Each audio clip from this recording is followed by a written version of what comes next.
is 2020 as imagined from the perspective of the 1980s. The world of cyberpunk is a violent, dangerous place filled with people who'd love to rip your arm off and eat it. The traditional concepts of good and evil are replaced by the values of expedience. You do what you have to do to survive.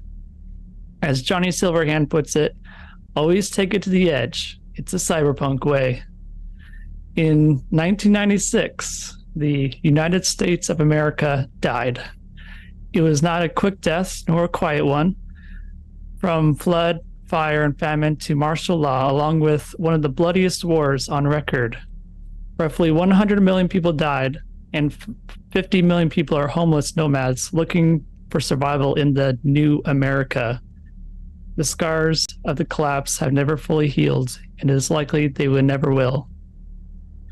While the average American has struggled to survive, corporations have thrived in the last 20 years. The idea of corporate towns, or more accurately, city-states, has never become more normal.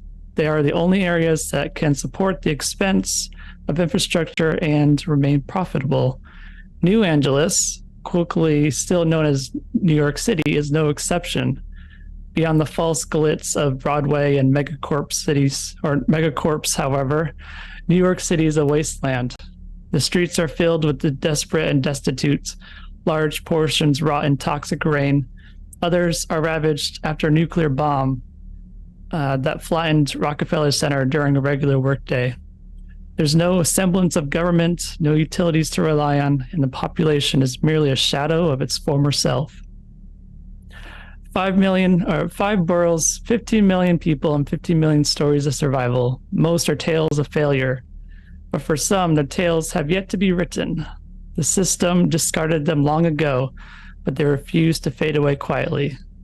Welcome to New York City, punk. Try not to become another stain on the pavement. Now take a look closer at 4 particular cyberpunks. For whatever reason you have decided, you missed a phone call from an unknown number. You walk over to the machine on your desk, hit play. The gravelly voice of a man emerges. You can hear him take a drag on his cigarette before speaking. I am Elliot Ware, a private fixer. Your name turned up through one of my contacts. I have a high-paying extraction job for a follow-on to Night City. Once the job is complete, we will provide air transport to returning to New York or another destination you prefer. If you are interested, meet me at the Zero Day Saloon in Lower Manhattan tomorrow evening, where we can discuss in more detail. The click, the voicemail ends. So we will have Valis, please start us off explaining who your character is and what they were doing before this and during this voicemail. All right. Axel walks into his small studio apartment, closing the door behind him. He stands in the doorway, about 5 foot, 10 inches tall. He's in his mid-30s, his face chiseled with a strong jawline, pronounced cheekbones, a straight, prominent nose that adds to his compelling facial structure. Excuse me. As he steps more into the apartment, his hair, a short brown and tousled, complements that 5 o'clock shadow his face adorns, all a part of his untamed look. Wearing what seems to be his signature look lately, a classic white sneakers with a pair of blue jeans, and his classic gray pullover hoodie with the word Creepville printed on the back. His face, tired from the long day of work tracking down his client's request, he pulls off his dark aviator sunglasses, and with his piercing blend of blue and green eyes, he gives a quick scan of the apartment as to make sure there is no unwanted guests. He glances over to his left, and then to the right. He sees his unmade bed, then back in front of him at the counter, still covered in dirty dishes and left over from what the past few nights of lazy taken out Chinese noodles. I better clean this up before the rats come back. As he walks towards the counter to clean it off, he notices a flashing light on his voicemail. This better not be that damn client again. I told her I would let her know as soon as I found out anything. Hitting the play on the voicemail, the recording begins to play. Who the fuck is Elliot Ware? And how the hell did he get my number? Maybe a past client? I'll have to figure that out later. But he did mention a high-paying job. This could be my big break. Get me out of this hellhole apartment into something nice. Like I did back in Detroit. Where did he say meet? Oh yeah, Zero Day Saloon in Lower Manhattan, huh? I haven't been there before. I should scope it out. He begins to throw out the containers of takeout. Besides, it wouldn't hurt to at least hear what the job is and how much he is offering. Besides, these small-time jobs are getting me nowhere. He spots the bottle of liquor from last night, realizing it has about a shot left. He throws it back. Damn, that's the last of it. Maybe keeping a clear head this time will be a good idea anyways. Maybe I can even catch a few hours of sleep. The camera fades to black as Axel walks towards his bed. All right, creature, go ahead. Explain your character and what they were doing. A shadowy figure bursts through the door to a dark apartment, frantically closing it behind them and turning all the locking mechanisms. The figure rushes to the window across the room, or the windows across the room, and hurriedly shatters them all, knocking over empty alcohol bottles and balls of pills. With a snap and a buzz of electricity, cool, sterile lights flicker on, and the visage of Alex Colton Chambers appears out of the darkness through a grimy, broken mirror. Colt looks like he could be any of a million miserable assholes from the city. Not short, but not really tall. Dark hair, dark eyes, average build, maybe in his early 30s. But today, nobody would fail to pick Colt out of the lineup. Colt's face is covered in blood, grime, and fresh nicks and cuts. He starts the faucet and begins washing the obvious signs of recent violence from his face. As he brings the cold water to his face, his mind drifts to an hour earlier. It was a setup. Fucker tried to have me off the old man, Colt mutters to himself. He is pressed against a wall in a dark apartment that is lit with a flickering orange glow from the windows opposite him. In his right hand, his H&K MPK 11 is held up next to his head. His left hand firmly claps over the mouth of a woman who he holds closely. The woman squirms and whimpers. "Shut the fuck up," Colt whispers with a growl. "I'm not gonna kill you, but I might hurt you a little if you don't shut your fucking mouth. I just need to hide here for a bit, and then I'll leave." In the street below is the burning wreckage of a vehicle that contained the CEO of a corporation. Indistinct yelling can be heard in the streets. Colt leans his head back against the wall and wonders what else could possibly go wrong today. Colt lets the pool of water drain through his fingers and places his hands on either side of the sink, staring directly into the eyes of the Colt staring back at him through the mirror. "You really fucked this one, pal," he says, studying his face as if to gauge his own reaction from another person's view. Just then, Colt catches a reflection of the faint, red flashing light of a voicemail on the machine in the main room. He grabs a dingy towel and begins drying his face as he walks over to the machine and presses play.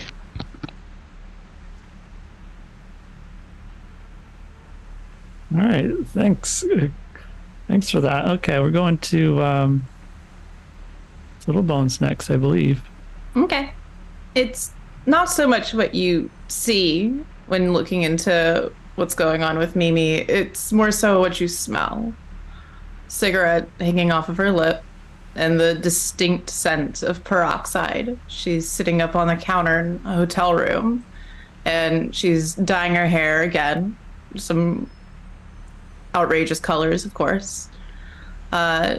She's bored. She's waiting for Sig to come home, and she's just ignoring whatever she can with that phone that's fucking ringing non-stop.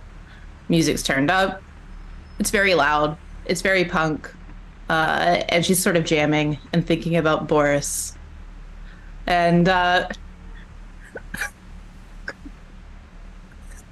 and she's waiting, and she's you definitely see somebody who is small in frame, with a denim vest, patches, of course, sitting in shorts as if she's getting ready to go to bed soon, and legs sort of crisscrossed together. Definitely a rough looking techie, but I think it's more aesthetics than actual skill in this world. All right, then the last person here, Sig. Sig is walking up about 3 flights of stairs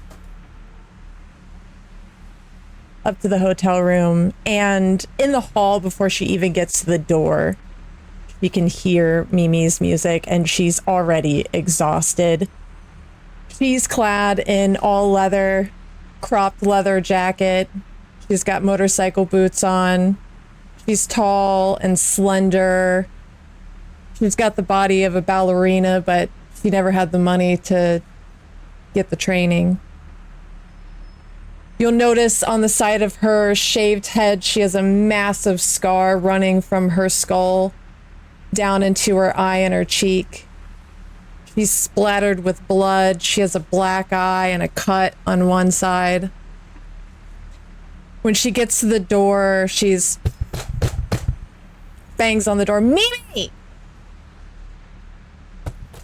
She knows the lock's on the other side. There's no way she's getting in without this little bitch coming and opening the door. Bug! Come on, open the door! Bug opens it. Well,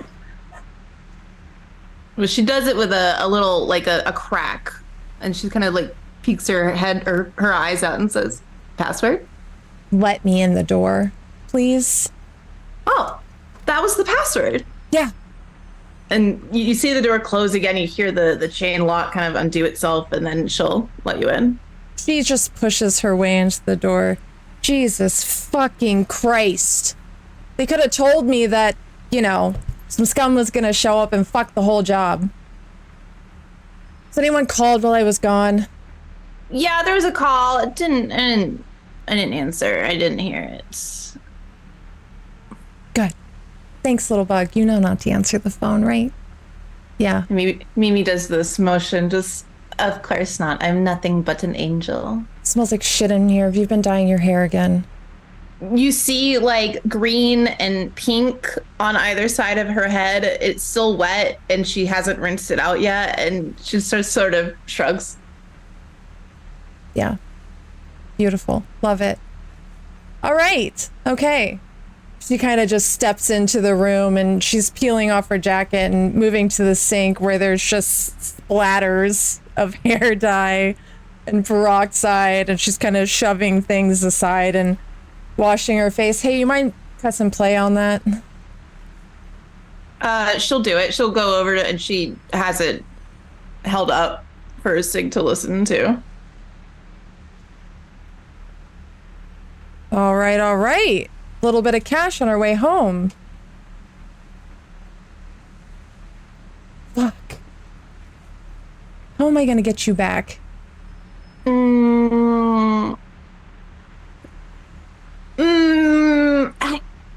me out. What if I just, come with you?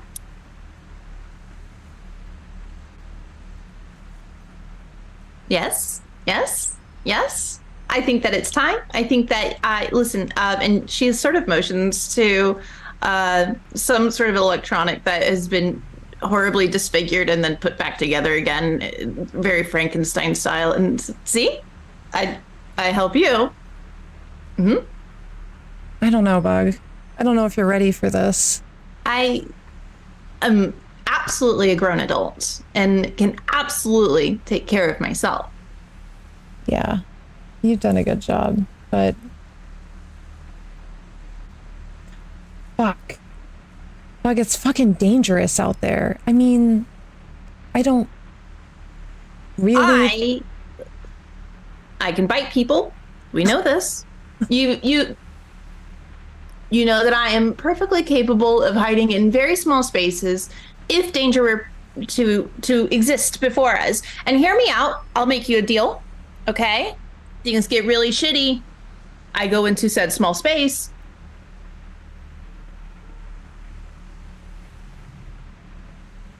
I don't really think I have an option, do I?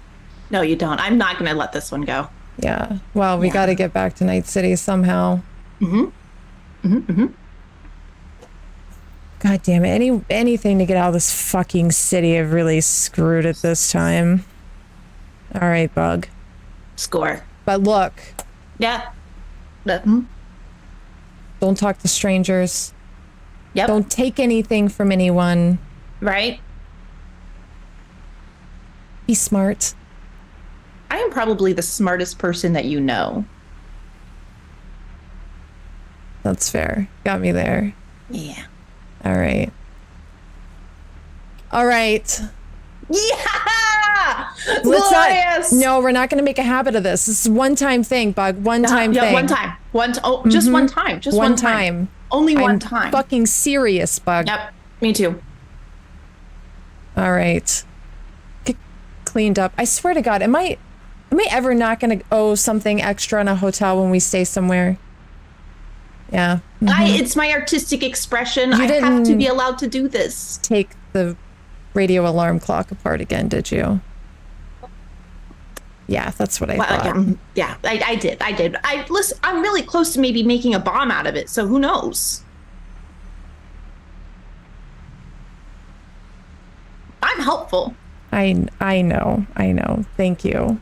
Thanks. I'm gonna go take a shower now. And okay. We'll get ready to go. Don't mind the bleach. Yep. Okay.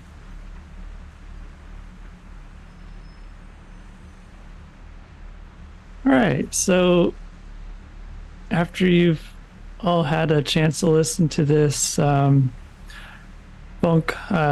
message, you decide to head out to 0 Day Saloon, which is in Lower Manhattan. The entrance to the 0 Day Saloon is marked by a discreet neon sign that flickers intermittently, casting an eerie glow on the surrounding graffiti-covered walls. Upon entering the bar, you find yourself in a dimly lit, smoky room. The air is heavy with the mingling scent of aged whiskey and burnt electronics. You hear the murmurs of hushed conversations and the occasional clink of glasses. You see a man in a secluded booth towards the back of the bar, nestled within a dimly lit alcove. The booth is surrounded in shadows, shielding it from prying eyes. You approach the man. There's a hint of wariness in his eyes. His brown leather jacket resting on the back of his chair that has seen its fair share of action. His long unkept red hair and beard adds to his rugged and rough around the edges demeanor. Please have a seat. I appreciate your time to listen to my proposal. I'm Elliot Ware. I assume you got my message.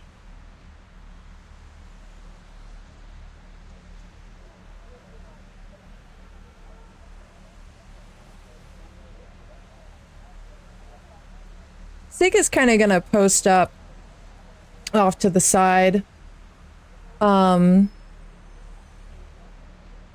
She's not taking a seat immediately. She's kind of eyeing him over.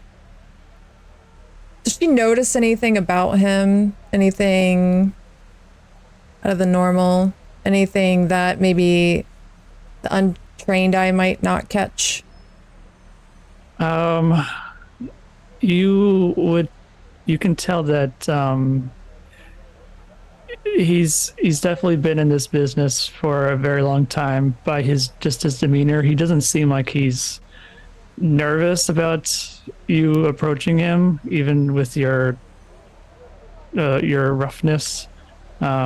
He's definitely, he knows what he's doing.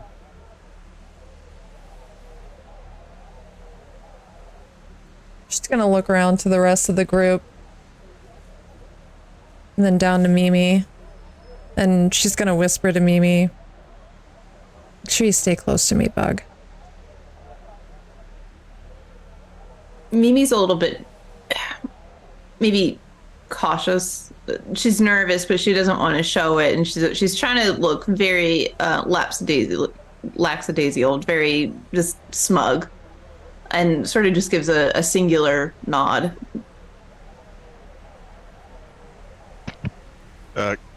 Colt, sensing hesitation from the group, just sits down opposite Elliot Weir and just does a open hands gesture as to indicate what's the job. Axel is gonna say, "Excuse me, ladies," and sit down close to Elliot, kind of put my arm around him. "So what's this job you got for us?" I have a high-paying extraction job if you're interested. The target needs to be transported to Night City following the extraction. This is a challenging assignment, but we have insider intel to facilitate the process. My client will compensate you generously for both the extraction and the escort to Night City. Once the job is complete, we will provide air transportation to return you to New York City or any other destination you prefer. Before any questions about the gig, and before I go into specifics, I need your answer. Are you up for the gig?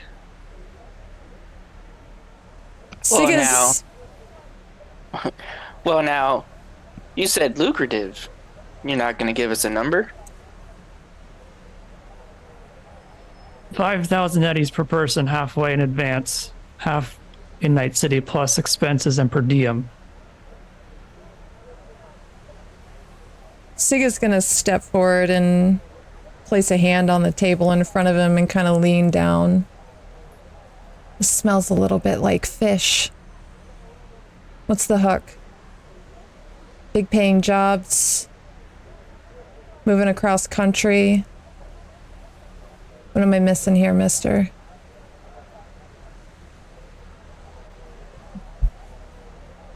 I would love to tell you, but you have to agree to this first. My client is very secretive about this information. They do not want this to go just to anybody. Not just to anybody. She kind of looks around at the group. So you get a pack of complete strangers? Seems a bit odd. I have my sources on the streets. Once I circulate it through my web, I'm looking for a single person or a team. It won't be long before my contacts start turning up names. Neither old nor new dog here in this town will escape my notice. So you're saying we're the best of the best? No shit. Take a look at my fucking face. Do you think I'm not ready for this? I'm ready for this. I just want to know what's the deal with this guy. 5,000 eddies. In advance. Colt's face is just covered in tiny little bandages from just cuts all over his face. Are they shaped like stars and hearts?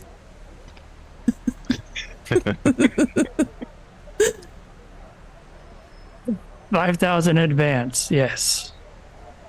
5,000 when we get there? 5,000 when you get there, plus What's per the diem. transportation? I'll get into that once you agree. What do you want me to swear an oath on a little fucking book or something? He extends his hand as if expecting a handshake.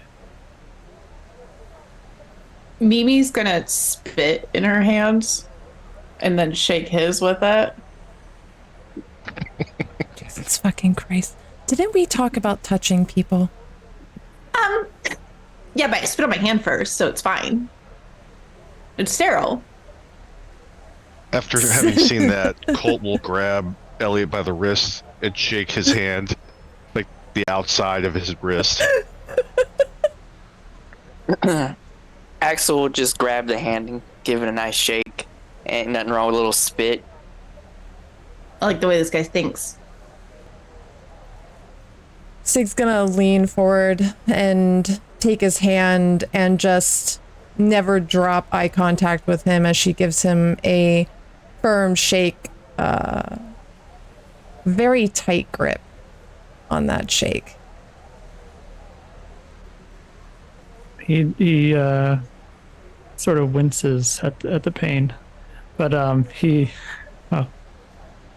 If you fuck me, I'll find you. I've got my ways. And then she's gonna release his hand.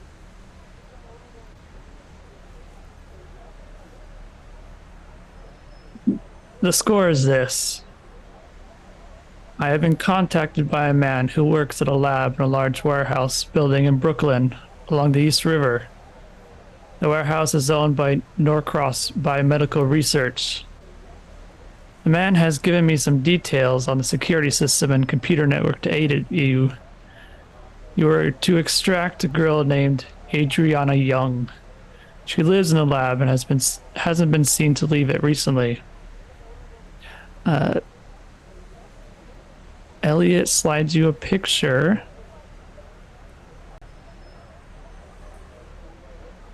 of a woman across the table. She is about 20 years old with a striking appearance that captivates the attention. She knows she's due to be extracted. The extraction has been arranged by her father, Francis Young, who also works at the lab. I don't know what Dr. Young does at the lab, nor why his daughter needs to be taken out. That's not part of my job. Once she has been extracted, the girl must be escorted to Night City on an airship and handed over to a contact. This girl is due to be moved from the lab at 4:30 a.m. the day after tomorrow. She's being taken in an escort armored van to Kennedy International Airport, where she'll be placed on a private flight to a secret destination. We must stop them before Adriana disappears completely. With the information I provide, you can strike directly at the lab before the girl leaves. What you do before or after the extraction is up to you, as long as you make it to your airship flight from Newark International Airport across the bay in New Jersey. The flight is scheduled for 10 a.m. the day after tomorrow, 5.5 hours after the girl is due to be moved. That gives you anywhere from up to 40 hours to arrange and execute the job. Once airborne for an hour, you will call me from the airship and let me know that you have Adriana, so I can arrange for reception in Night City.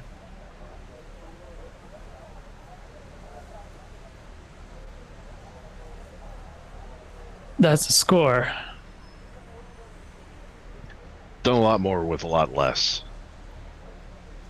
Seems easy enough.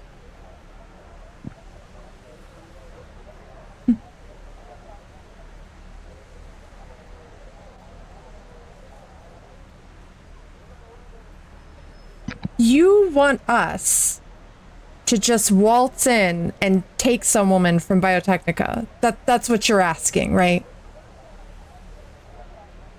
Won't be an easy job, but yes. No shit, it's not gonna be a fucking easy job. And now I have these two clowns saying, oh, it's great, it's fine, just slip right into fucking Biotechnica. Jesus fucking Christ. Well, I guess there's no backing out now that you told me your little plan, huh? 5,000 eddies, or I just get a goon squad on my ass.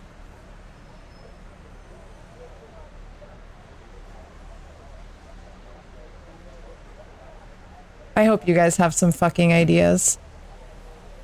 Colt has a unmistakable smirk on his face, but it disappears as quickly as you spot it. Right. We have 48 hours. This won't be as hard as you think. then maybe we should go somewhere and get to know each other a little better. Figure out our moves.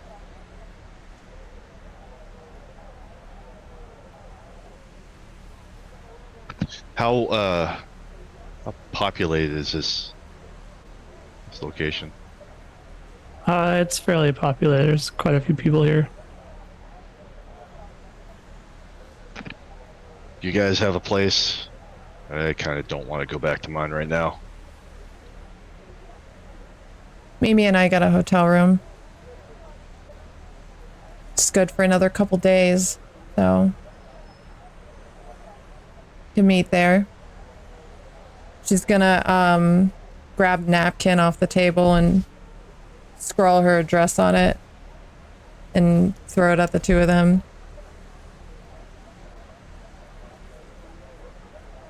Colt snatches it, pockets it.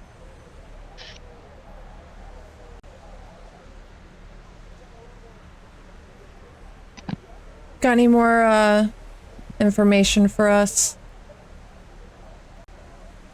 I don't believe in leaving much to chance. In case there are any problems, I'm going to give you half of a cipher. If things go wrong, you'll find the second half. I wish I could explain more now, but I don't want to jeopardize the mission if everything runs smoothly. Hold on to this just in case. He passes you a little scrap of paper with a bunch of little letters and numbers written on it. She takes it and instantly hands it to Mimi. Takes it and tucks away in her vest. Right. Yeah. Wouldn't want to give too much away, right? This has really been a pleasure, I'm sure, for you as well. Perhaps you could do something before we all leave.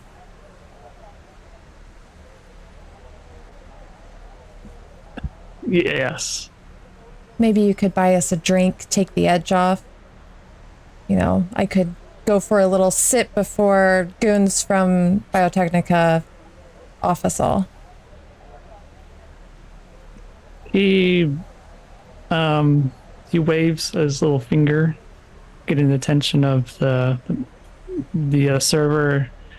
He whispers in their ear, and the server is whisked away. A few moments later, they come back with 4 drinks of whiskey.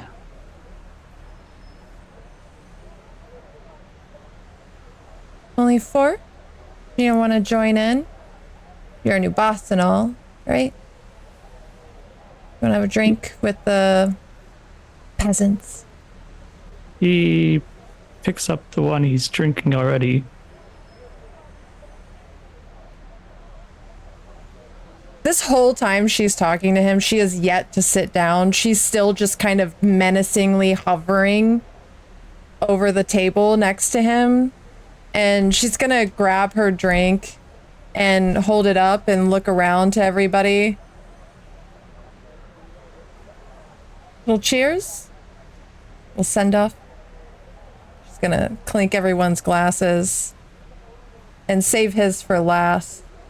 When she clinks it, she hits it hard enough that enough of her drink spills from hers to his. And then she's gonna knock it down on the bar and take the whole shot. Come on, Bug, let's go. Oh, wait. He passes you an envelope as well. I have placed a summary of my instructions in this envelope. If you forget what to do next, just look inside.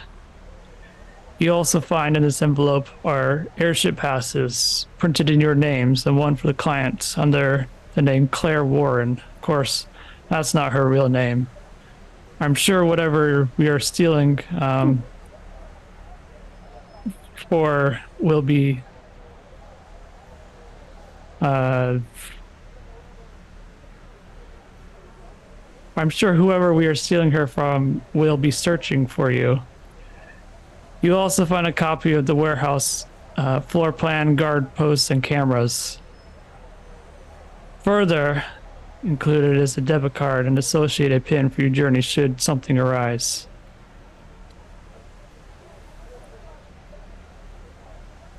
What's the limit on the card? He stares at you blankly. Okay, well, I was just asking. And she's gonna down her drink. My client expects great results. I don't want to disappoint them. Great. When do I get my eddies?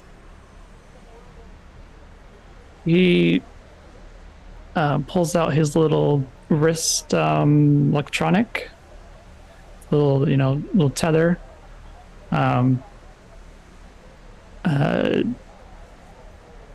Signaling for you to put your hand nearby so you can transfer the credits. She does that. All right. You get a notification that 5,000 eddies were delivered to you.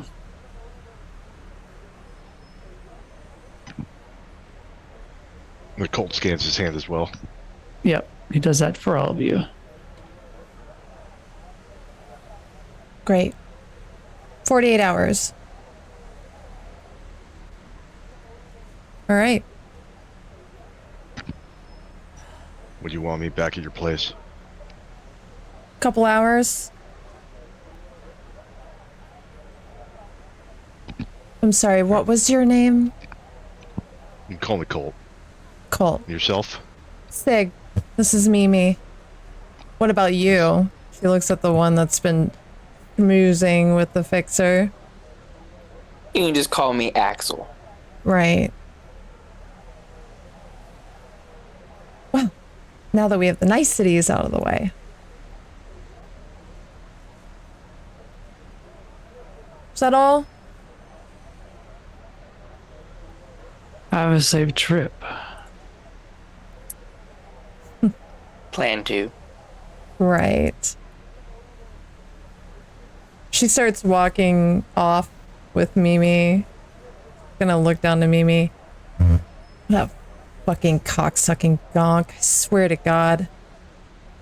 Same person over and over and over again. Get used to that face, Bug. Yeah. He looks like he smells like cheese. You know, like one of those faces that looks like he just smells really bad. You're always so insightful. It's one of my better traits, I think. Philosophy by Mimi. You say we go back to the hotel and do a little cleanup. Yeah. Get it ready for our guests. I don't know how much cleaning up that place will take, but we can try and savor it a little bit.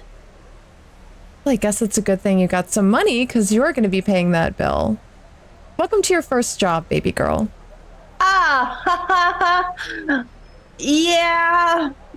I guess that makes sense for sure. Yeah.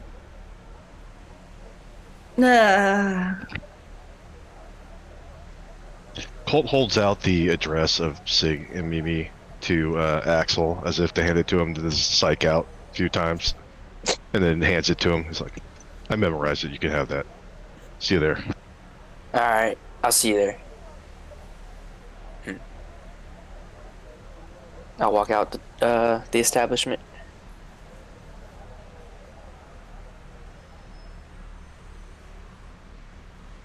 Yeah, Colt leaves and heads out into the rain. Okay. Mimi and Sig, do you leave as well? Yeah, we've already Yeah. left. We were the Oh, first okay. to leave. Yeah. Okay, right. We're going back to our hotel room. Right. So as Sig and Mimi are walking back to their hotel room, you hear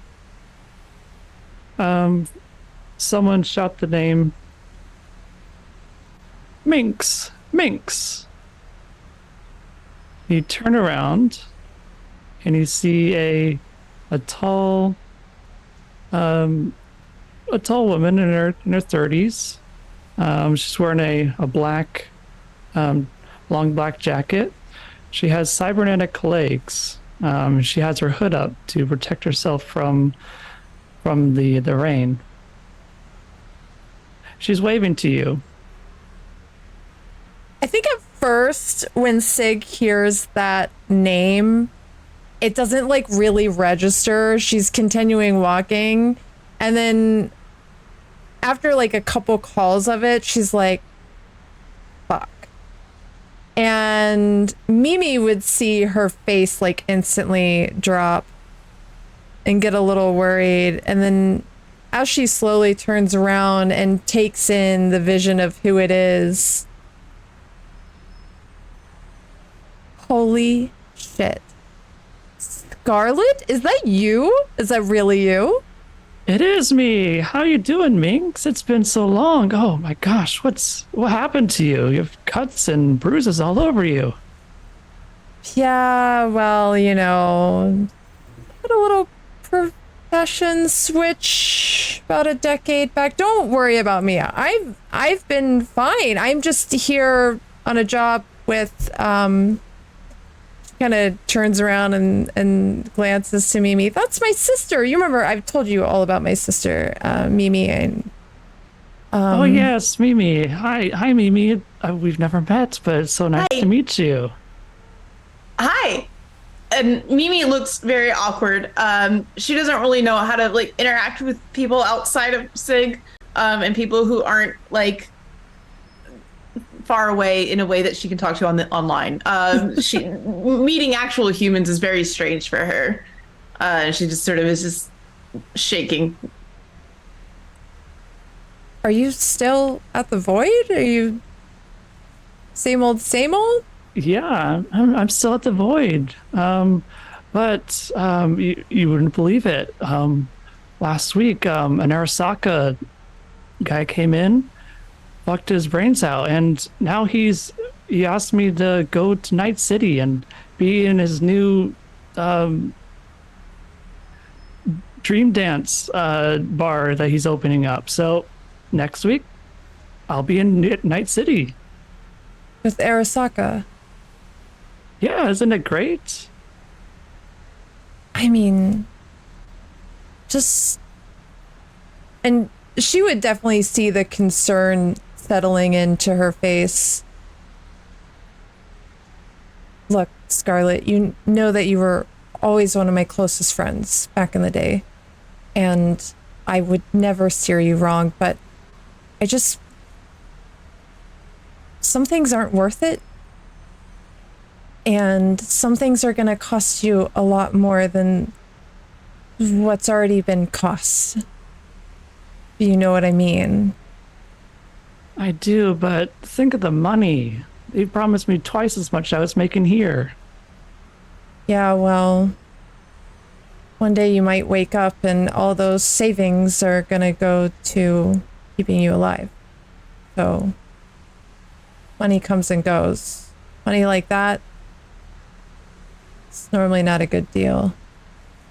Plus, Arasaka? Why are you hanging out with Arasaka gonks? Scarlet, I know. you dance, you fuck, you get your money, you leave. Just be careful. I promise you I'll be careful. Look, I live in Night City now, and I'm gonna be heading that way very soon. And I hope that I make it there. And if I do, and she's gonna rattle off a number to her, that's my cell. And if you need anything, just call me. You know, I've got your back. You have my back so many times. Just promise you'll be careful. I promise. I'll see you there in Night City. Yeah. Hopefully I see you soon. Take care of yourself. You too. All right, with that, Scarlet turns around and goes the way she was going. Very late into her leaving and her departure, Mimi's just gonna, bye, Scarlet!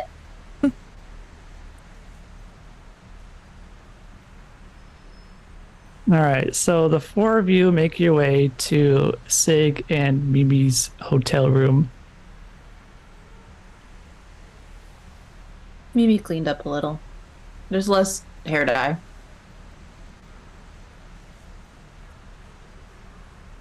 The Colt gives a standard knock on the door. Sig's gonna answer it, and she's gonna, crack the door. Chain's still on. Oh, it's you. She shuts it again. You hear the chain being fiddled with, and then she opens the door. Come on, take a seat. You see inside the room, it's like pretty bare bones hotel. There's a bed.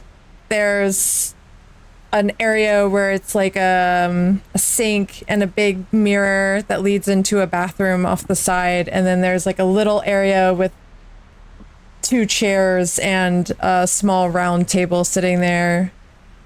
An ashtray that's just full of butts. Whatever fucking Mimi's strewn all across the room. And it just reeks of hair dye. Yeah. Colt passes over the threshold. He kind of eyeballs the chain on the door. Kind of like gives a little flip with his finger and thinks back to the fortress he has attached to his front door. And just kind of, walks by. Okay. She shuts the door and that chain slides right back on. She's gonna take a seat at one of the chairs.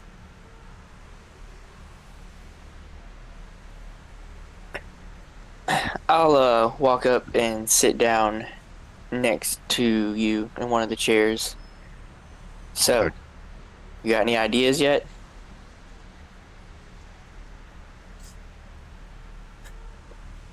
Was that to Sig? Yes, to see.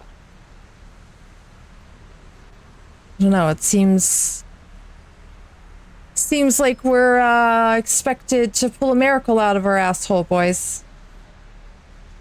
I caught that too. Yeah. I mean, Biotechnica is one of the biggest pharmaceutical corporations. Sorry to correct you, but it was Norcross. Oh, Norcross. I'm sorry. Yeah, Norcross Medical something. Yes, please do correct me if I fuck that up. What do I know about Norcross? Norcross is pretty big too, right? I mean, they're corporations. So in the envelope you were given, you find a little something on Norcross Biomedical Research. It's a privately held company specializing in surgical nanotechnology. The owner is listed as Mr. Edwin Leash of San Diego, California, but no Edward Leash is listed in the San Diego directory, nor are any other addresses listed for Norcross Biomedical. So it's just sort of a mystery company that just here in New York City. Oh. Colt has already walked. There are windows in this apartment, right? Or this hotel room? Yeah, there would be like one like main window out the back that overlooks like the street. Okay, after having taken one of the chairs from your table and levered it against the door, he walked across the room to close all the shutters on your windows as he's kind of listening to everyone. He says, "What do you guys know about this Norcross Biomedical?"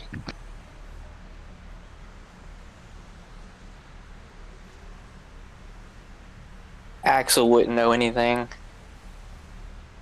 He would mention, though, that he's gotten the feeling that this job doesn't seem like it's the main job. Why would they hire 4 randoms to extract somebody if they're so important? It seems like there's another mission here. I always Or the side assume job. someone's trying to fuck me. Because if it turns out they are, you're not surprised. That's fair. Question is, can we deal with the fucking? Is it worth the money? That's why I always ask myself. And he empties his mag, checks his pistol. 5,000 eddies up front, 5,000 when we finish. It's pretty steep, but so the way I understood Duro is that we have like this window that she's supposed to go into transportation that we can take her. That's up to you. She is going to be in that warehouse until 4:30 a.m. tomorrow. But it's up to you if you want to extract her during, while she's there or while she's being transported. What I understood was that there would be a flight out 5 hours after the transportation. Is that right? Or is it 5? So she is due to be sent to a different flight where these Norcross guys are going to take her. But you want to extract her before she gets to that flight and take her to a different flight. Okay. Axel would speak up and say, I think it'd be kind of hard to get to her inside the building. Should we wait for them to transport her to the other location? Well, let's think about this. We have the floor plan. We have information on the cameras and security systems. I feel like we have some information. Maybe we should look at that first, because what I don't like is trying to hit an armored vehicle. Agreed. Normally, I would have hardware for this kind of a job, but I'm kind of a bit short on eddies this month. So I say we see what we could do at the facility. But that begs the question, can we trust the intel we were given? Let's take a look. All right. Can we break out the pamphlet? Yep. So you have the envelope contents, and then you have the warehouse layouts underneath that in your session handouts.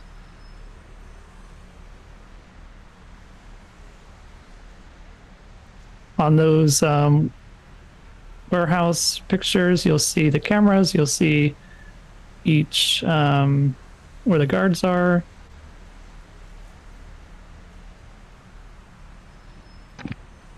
The guards are the little U-shaped icons with the kind of light circle on them. Yeah. And the cameras are dark in the corners. Is that correct? Right. Okay.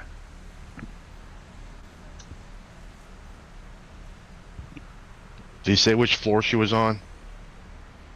He did not. I'm sure you could figure that out while you're in there. Yes, because that's what we want to figure out on the fly. In this map, can we tell if there's any like ventilation system that is running amongst the floors?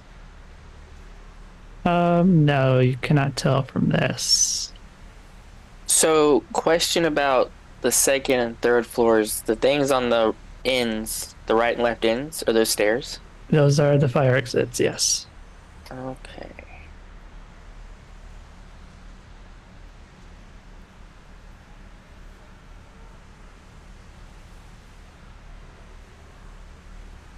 Does anybody know about the area surrounding this building?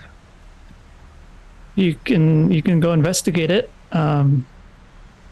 If you want to. Even physically, or can we look at some sort of You, some you map? have to go physically. Okay. Look, I don't know shit about Norcross, but I know any biomedical research company that's under the radar like that, it's probably bad news. I mean, we got everything here on where to go, where she's gonna be, but seems like we get to do all the groundwork on our own.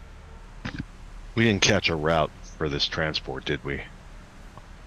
Well, you know it's going to go to the Kennedy International Airport, so you could assume the quickest way.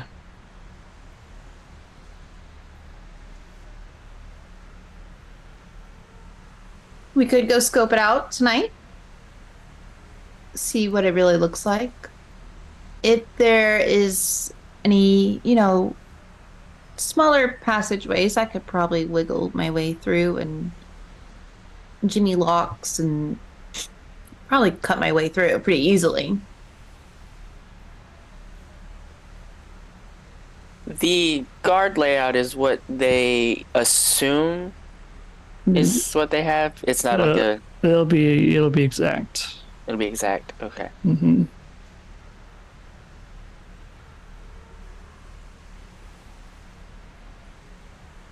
Well, we have 48 hours. Spend a couple hours scoping the place out, getting some more intel. Yeah. I say we definitely surveil the building. Because at this point, I think our options are take her from the facility or ambush the truck en route. But we don't know where it's going exactly. And we don't have the hardware to crack a truck right now. Well, I don't. I don't know what you guys are carrying. No, I don't have that kind of hardware either.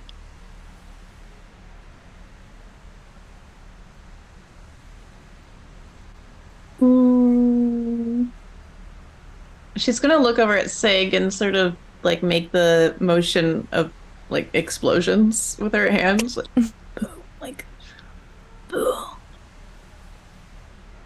What's she doing? Yeah, Mimi's a bit of an artist, you could say. I have to express myself. I get antsy if I don't express myself. Oh, can I see some of your artwork? You're gonna see her kind of like pause for a moment, and she's gonna go over to where the alarm clock radio was, and she's gonna pick it up, and you're gonna see this like monstrosity of electronics and metal and hardware kind of all like amalgamated together. That looks very suspicious and is obviously missing one very important component, which would be the boom part. And she like holds it up, and scrawled into the metal, you see the words "Mimi sucks." Always the alarm radio. Always. They're really great to take apart. Yeah. Mm-hmm. They make a really satisfying clicking sound when you take them apart, and then an even more satisfying sound when you put them back together, but different. And I really like the way that sounds, and that's very satisfying to me and in my artistic expression. Great. There you go. Mimi's artwork, everybody. I'm an artist. Abstract. Interesting. Uh-huh. I would just need some components to sort of make things more explosive. Colt's kind of Well, scratching his head with his handgun, trying to understand how this thing's going to open the truck. Well, hear me out. We get said boom. We figure out the route that the truck's gonna take, and then I set the alarm clock radio up, and then truck is exploded. Now, exploding the truck might kill our target. Just the front half. If she's in the back, then the front half is destroyed by motor, and then we go get our target, if you will. Colt kind of prods the device with his pistol. Is it supposed to make that noise? No, it's not. That's the alarm clock part still working. I haven't destroyed that. I mean, fix that.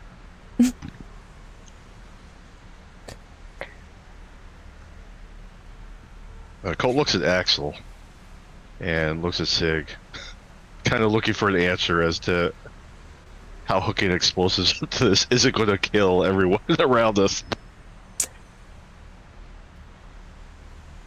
So your sister likes tinkering with things, huh?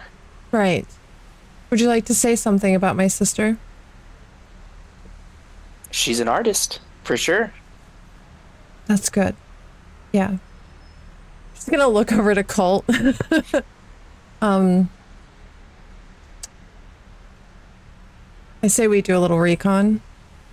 You look like you might know your way around some guns and a little surveillance. I feel like there's definitely room on the table for that thing. Yeah. Maybe we don't lead with it. Let's start with the recon, like you're saying. And maybe we revisit this. Mimi, do you know how much components for your art project will be? Duro, would I have that inherent knowledge, knowing that I have demolition skills? Yes, you would know Okay. how much it is. Okay. More or less. We might need to do a little shopping. Right. Perhaps me and Colt could do a little recon, and you could do a little shopping. Yeah. She looks over at Axel. Can I trust you with my sister? You can do that. Who are you? What do you want to know? I asked you a question. Who the fuck are you? I'm Axel. I'm here to get paid for my job. And I want Right. to survive it. Right. I think we all would like to survive, Axel. Dying wasn't on the list this week, unfortunately. You are gonna watch my sister and take care of her while I go take care of surveillance. And if anything happens to her, I'll cut your fucking dick off. Do we have a deal? I think I'm understanding what's going on. Right. Are you a good bodyguard? I'm one of the best. Excellent. Well, I hope you prove it. Get a strange, happy-go-lucky way about you. I don't like that. That makes me suspicious. He Yeah. kind of taps Axel on the chest with the barrel of his Colt. A guy can't be happy-go-lucky that he might die. Makes me wonder about who that type of person is. Typically, it's the silent ones you got to worry about. But you know what? It doesn't matter, because you have the assurance right now that your dick will be cut off, so I think I could trust you that far. Yeah, trust me, I don't want to lose that. You have 5,000 eddies now. You could always just go get yourself a new one, Mr. Stud. It's all the Yeah. rage. But that's not how I want to spend my 5,000 eddies. Right. Wow. Are we off to a good foot here tonight, everybody? I think it's great. And I'm going to be honest with you, Axel. I think that I might make you crazy, but I'm really excited for that sort of challenge. I could tell you with complete certainty that this is the highlight of my night. Wait until I blow stuff up. All right. Well, I think we all have jobs to do. You got wheels, Sig? We're in New York City, baby. You don't need wheels.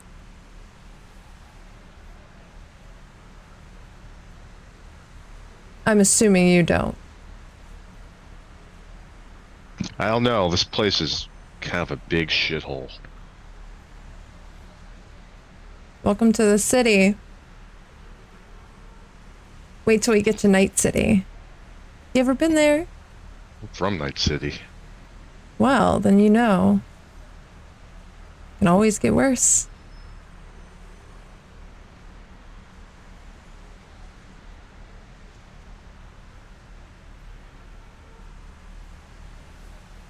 What do you say, Colt? I go check this spot out. He kind of opens his jacket and pats his H and K. Yeah, let's get this done. Right. She's gonna bend down and reach under the bed and pull her assault rifle out and just throw it on her back. Mimi's gonna do the same, but it is an Uzi that she carries. I imagine it was a gift from Sig at one point. And hanging off of the body is a detached baby doll head, kind of dangling there. And it, again, scrawled into the metal, it says Mimi sucks. So you see that's sort of like her signature for all of her artwork. Bug. No. Yeah. No. No. You're going shopping, Bug. You can't bring a fucking Uzi to the store, Bug. It's concealed. I'm not even imprinting. And she's gonna tuck it into her jacket. What if something crazy happens? I don't think anything crazy is gonna happen to you at the store, Bug. I don't know. Look at that guy. He's kind of crazy. Yeah. What's she talking about? Axel. Maybe you're right. Hey, I resent that. I'm not that crazy. Baby Phil's gonna take care of me. She like dangles the baby head.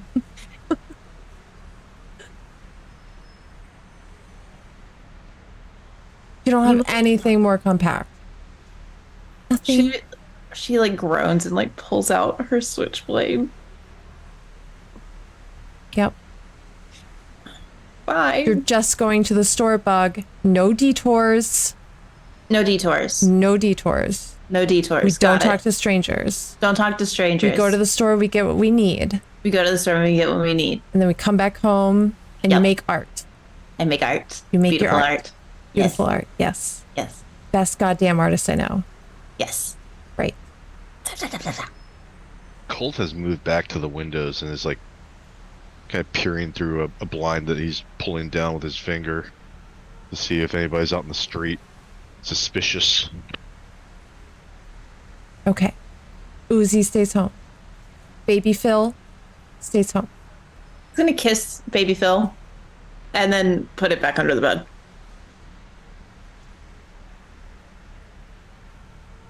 And she'll tuck the switchblade into her back pocket.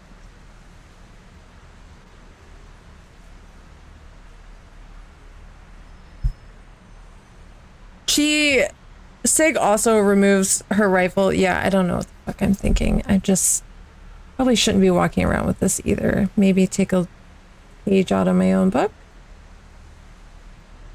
I think you just need a Baby Phil. I don't need a Baby Phil, Bug. No. Things are tinkering.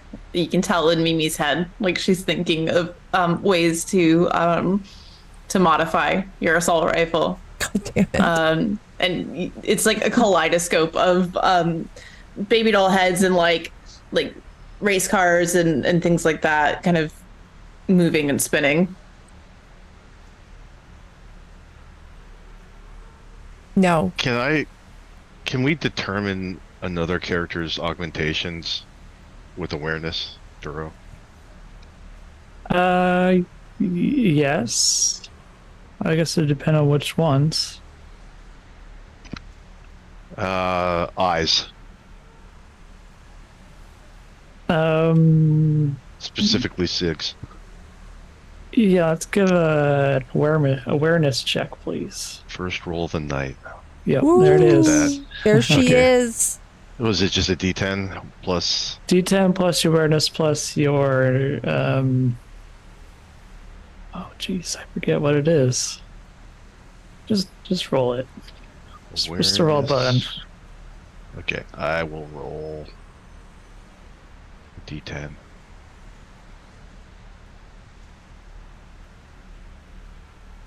I have a 5 awareness, that's 7.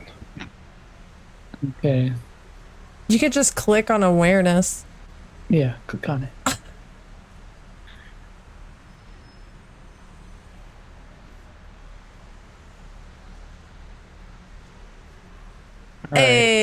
my first roll officially of the night. There we go. So it's your intelligence plus your awareness plus the roll, which you rolled a 2 again.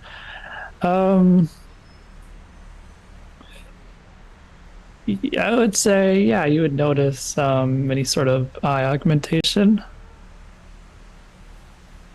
You might not notice exactly which ones, but you can tell that there's been some augmentations. You to would it. notice that my left eye glints differently than my right eye.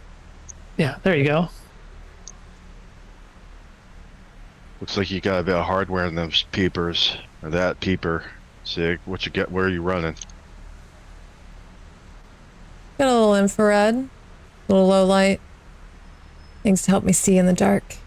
Got any telegraphic or telescopic? No, but I do have these, and she's gonna pull out a set of binoculars from her bag that's just kind of strewn on the floor. They come in handy from time to time. You know, too much cyberware turn you into a monster. I try to keep it to the basics. Got anything Old useful school. on you? Nothing for long range, unfortunately, but I think we could get a good lay of the land out there. Yeah. All right. I think those optics are probably good enough. Yeah, I think we'll be good. Plus, I do pretty well in the shadows. That's where I feel most at home. You can borrow Feel the my same binoculars if you way. want. Sure.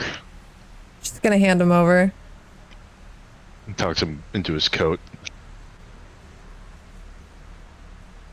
All right, let's go find this spot.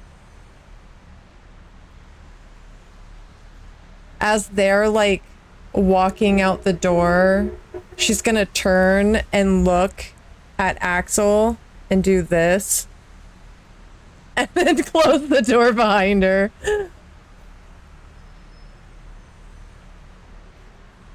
All right, Mimi, where to first? Well, we need to figure out where we can purchase something to turn my art into a landmine. Effectively, that's what we're doing here. Something low grade, something that's not going to absolutely destroy the vehicle, but at least it destroy the front half is really what we should be looking for.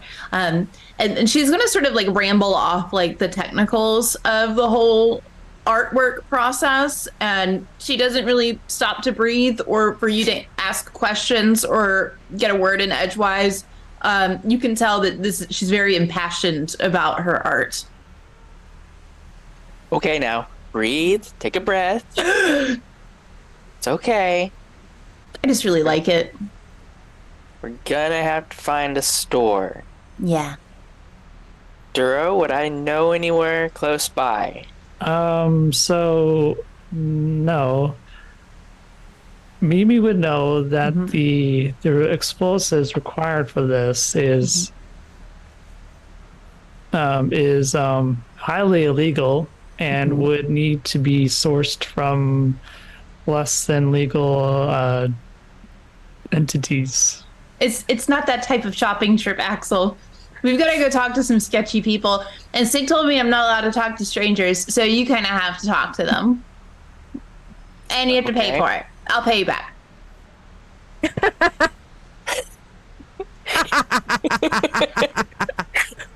That's my sister. That's my sister. All right. I think we can arrange that. Yeah. Where do you have a contact? Mimi's gonna sort of like source through her contact list. Would I have Mimi being Mimi? Would she have an idea of where to start first, or would her for sure actual, definitely real internet boyfriend Boris be a good source of that? Boris would be a good source. If you were to message him, maybe he'll tell you. Yeah, she's gonna say, I have to call my boyfriend. And and she's gonna message Boris, and it's gonna be like a series of like cutesy like hearts, as well as the question kind of like tucked in between. After a few minutes, you get a response back, written in Russian. Uh-oh. Yep, Russian. Okay, explaining. You does maybe understand Russian? I would imagine, yeah. If she's Okay. for sure in love with Boris, who's definitely Okay. real and definitely not Boris. So, this Boris informs me that there's a sketchy guy who lives just outside of a particular nightclub. He hangs out in an alleyway nearby. He specializes in less than legal products. Okay. All right. Mimi's gonna sort of relay this back to Axel and say, we gotta go find this guy. He's at this club. But again, you have to talk to him and pay for it, just so we're clear, okay? And then before he even has a chance to answer, she's like getting ready to go out the door and like double checks to make sure she has her keys and everything. Yeah, I'll follow behind her out the door. And just remind Mimi, now stay close to me. Don't wander off. I'm 20 years old. Do you want me to hold your hand? Do you think Sig would like that? I don't want to lose my genitalia. How about that? Yeah. So I can't let anything happen to you. Good luck. Let's just go. Okay. And she just like is like skipping basically. Okay, so we have Sig and Colt making their way to the Norcross warehouse. You arrive at your destination at 1689 West Seaway. This warehouse is located just a block away from the East River in an industrial waterfront area that has seen better days. The city of New York has been struggling to keep up with the maintenance, so the area has fallen in disrepair. Most of the surrounding buildings are warehouses and industrial offices owned by shipping and construction companies, with a few heating and plumbing companies around. At night, the area has become quieter, with only occasional police vehicles and some unsavory gangs roaming around.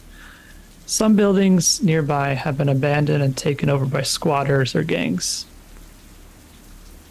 As for 1689 West Seaway itself, it appears to be a closed warehouse.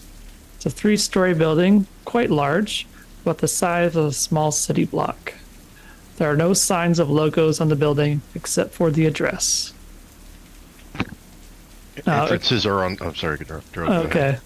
According to the city records provided to you by Elliot, the warehouse is registered under a company called Norcross Biomedical Research, which specializes in surgical nanotechnology. Oddly, the owner, Mr. Edwin Leash from San Diego, California, seems to be a bit mysterious, as there's no trace of him or any other addresses for Norcross Biomedical in San Diego. As you scope out the warehouse, the distant hum of an approaching vehicle catches your attention. The faint glow of headlights cuts through the darkness, revealing the silhouette of a police car as it surrounds a corner and comes into view. The car's headlights sweep across the area, briefly illuminating you. The sound of tires against wet pavement grows louder, and you can see now making out the distinct shape of a standard issue cruiser with flashing red lights atop its roof. Now you have the opportunity to try to hide yourselves from the eyes of this police vehicle. So go ahead and give me a stealth check.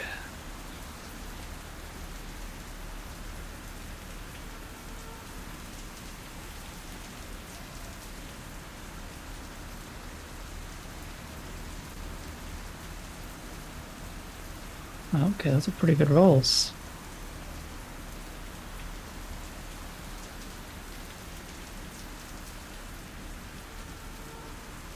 Okay, the police car passes on without noticing either of you, hiding in the shadows.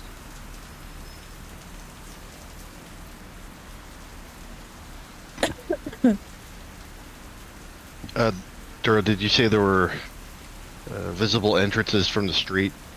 Yes, you see a entrance directly in front of you. There is the loading dock in the back of the building, and there are 2 fire escapes on the sides of the building. And there's no obvious signs of foot traffic or vehicular traffic coming or going through this building? Not at this time of night, no. Okay. You also, actually, you see a pipe which leads to the top of the building. This is sort of like just like a drainage pipe. You might be able to climb on top of the building to see what's on the roof. Do we know what floor she's in?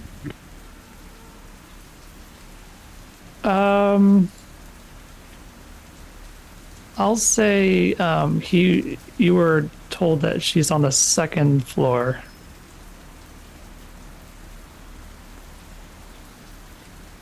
You said there were abandoned buildings opposite this. Yep, there Location. are abandoned buildings. Yep. Sig, I think we should get some elevation here. I agree. Want to go into one of those abandoned buildings, get on the roof, and take a look from there, see what we can see.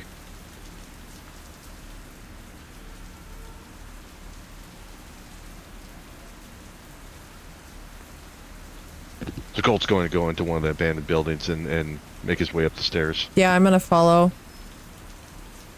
Okay, the 2 of you rush up this abandoned building, passing the drunkards along the way. You arrive at the top of the building, busting through the closed door to reach the roof. As you peer out across to look at this warehouse, you see a AC unit where there might be a way to get inside of it, but you're not sure if it's entirely safe. An AC unit? Yeah, the the big stack of the big unit that cools down the whole building. Mm-hmm. You see that there. You're not sure if it's safe to go in there, but it would definitely lead to the inside of the building. If I engage my infrared or thermographic sensor, could I detect the presence of people through the windows? There are no windows. Oh, it's solid. Okay. Yeah. Actually, did I say?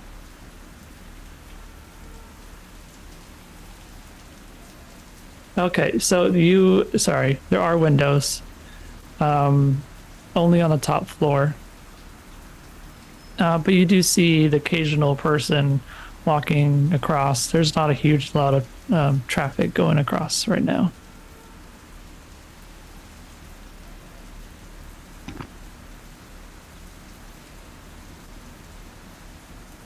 And the fire escapes only go down to the 2nd floor, correct? Yeah.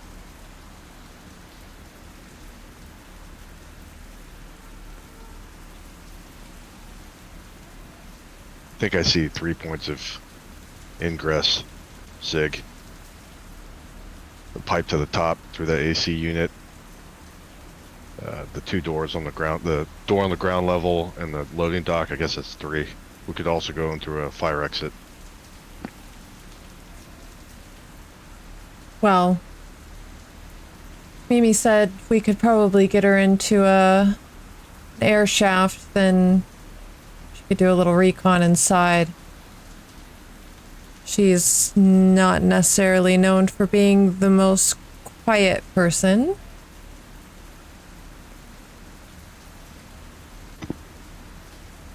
Getting on the roof might not be such a bad idea. Do you think we can make our way up that pipe? I'm nimble. I don't know about you. She's gonna like give you a once over up and down. I'm maybe not that agile. I tend to rely on brute force a little more. You don't say. Well, he's gonna... Do you have the binoculars out right now? It's raining, so they're still in my coat. Let me see those binoculars, Colt. Colt produces them from his jacket and hands them to Sig. She's gonna look through them and study the building. Does she see any kind of wiring on the outside of the building? Yes, there would be wires that like sort of like loop around the top where the cameras are, like the outside cameras are connected. How many cameras can I see? There's just one watching the door, and then on the back side there will be two watching the dock. Do I know if Mimi could get into the security system using the wires from that one camera?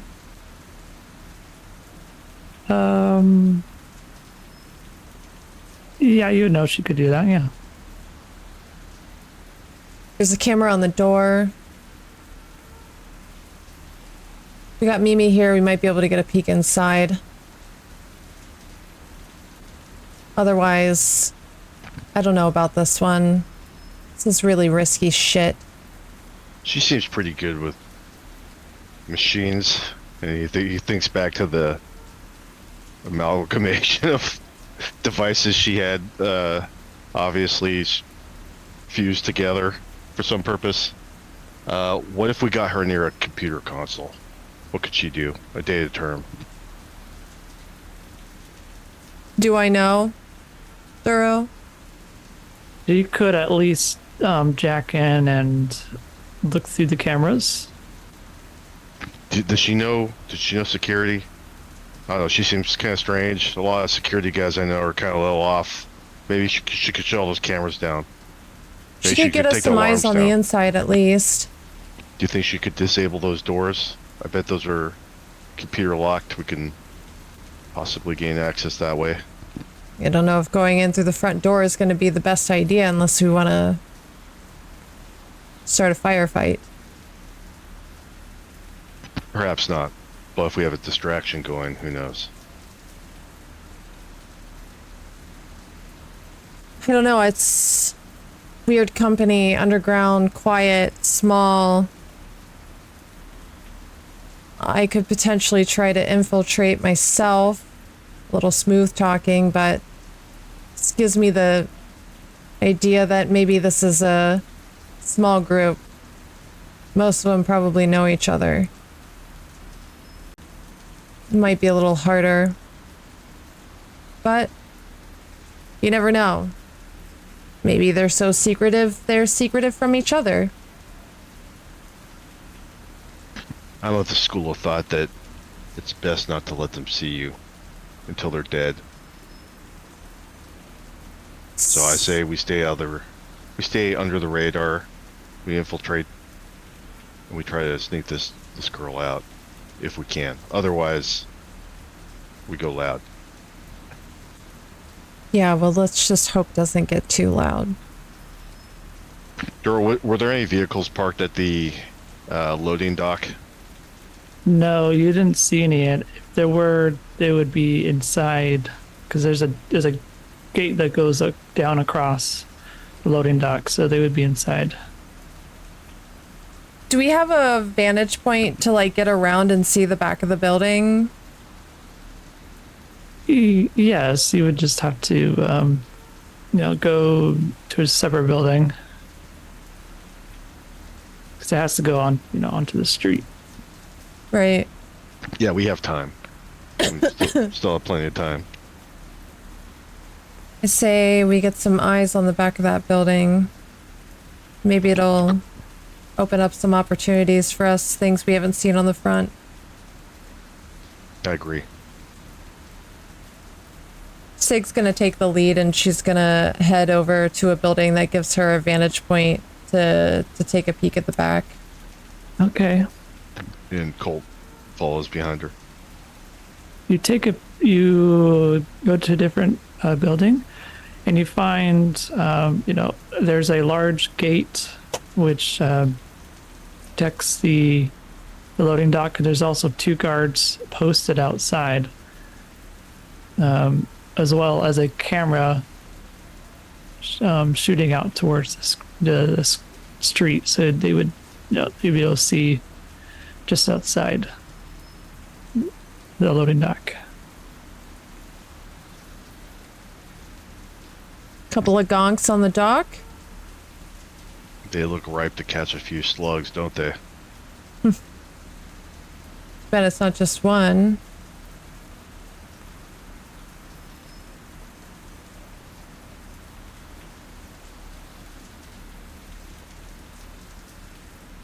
I don't know, Colt. This all smells like shit anyways. It does. But I've been on a hell of a losing streak lately. And I feel like this won't be the worst. Well, I hope your luck looks up. I was gonna need it. I don't know, maybe we should head back. Maybe we should gather Mimi. Yeah, let's see what they're up to. Maybe they found something. Something off about that Axel guy. Yeah, he strikes me as odd. I don't trust a guy who doesn't worry. I don't trust the guy who schmoozes with a fixer. When was the last time you ever hugged your fixer?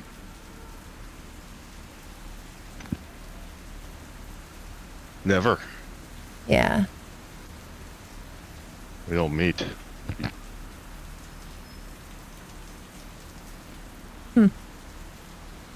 Well,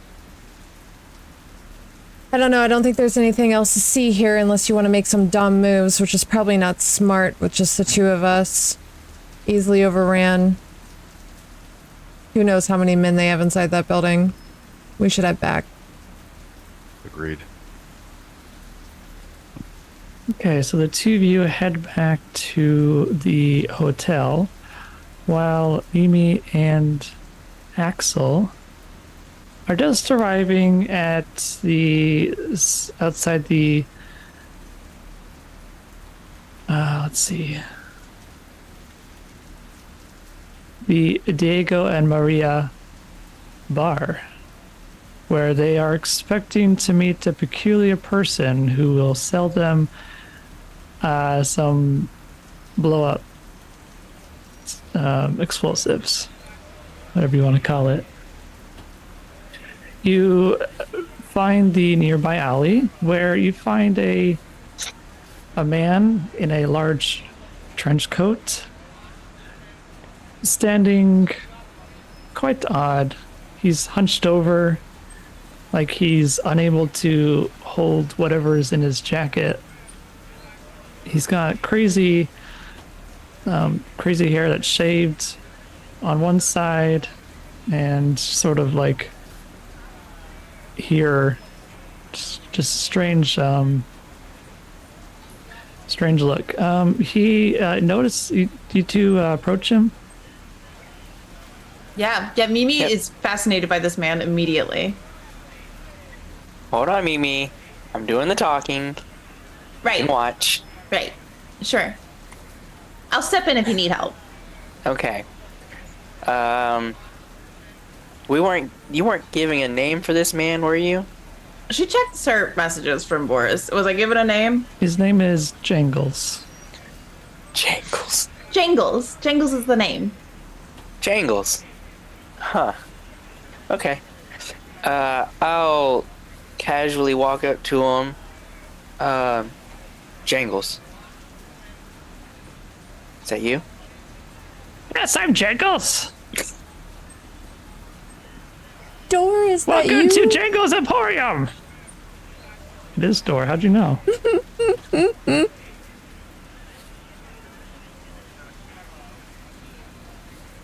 Oh, sorry. I was told that I could get some items from you that I'm in need of. Some items. What are you looking for? Certain things that I look around, go boom. Oh, boom. I have so many of those. What do you want? I have large ones, small ones, oddly shaped ones, round ones. Which ones? I look to Mimi. Mimi's pushing past you. She is fascinated. She wants to know everything about this man, his entire life story, but she knows that there's work to do. Jangles, look. Hear me out. I want to see Mimi? all of it. How much? I'm just saying, how much? Maybe we can do a buy one, get one. Maybe we can do a little haggling here, Jingles. We can be best friends. I'll be a returning customer forever and ever and ever. If you give me... What are the odd-looking ones? What are those?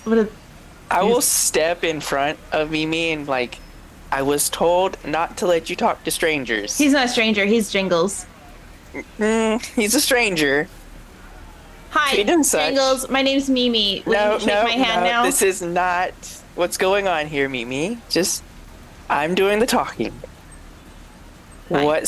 You want to just look and peruse at what he's got? Yeah, I want to know what the odd-looking ones are.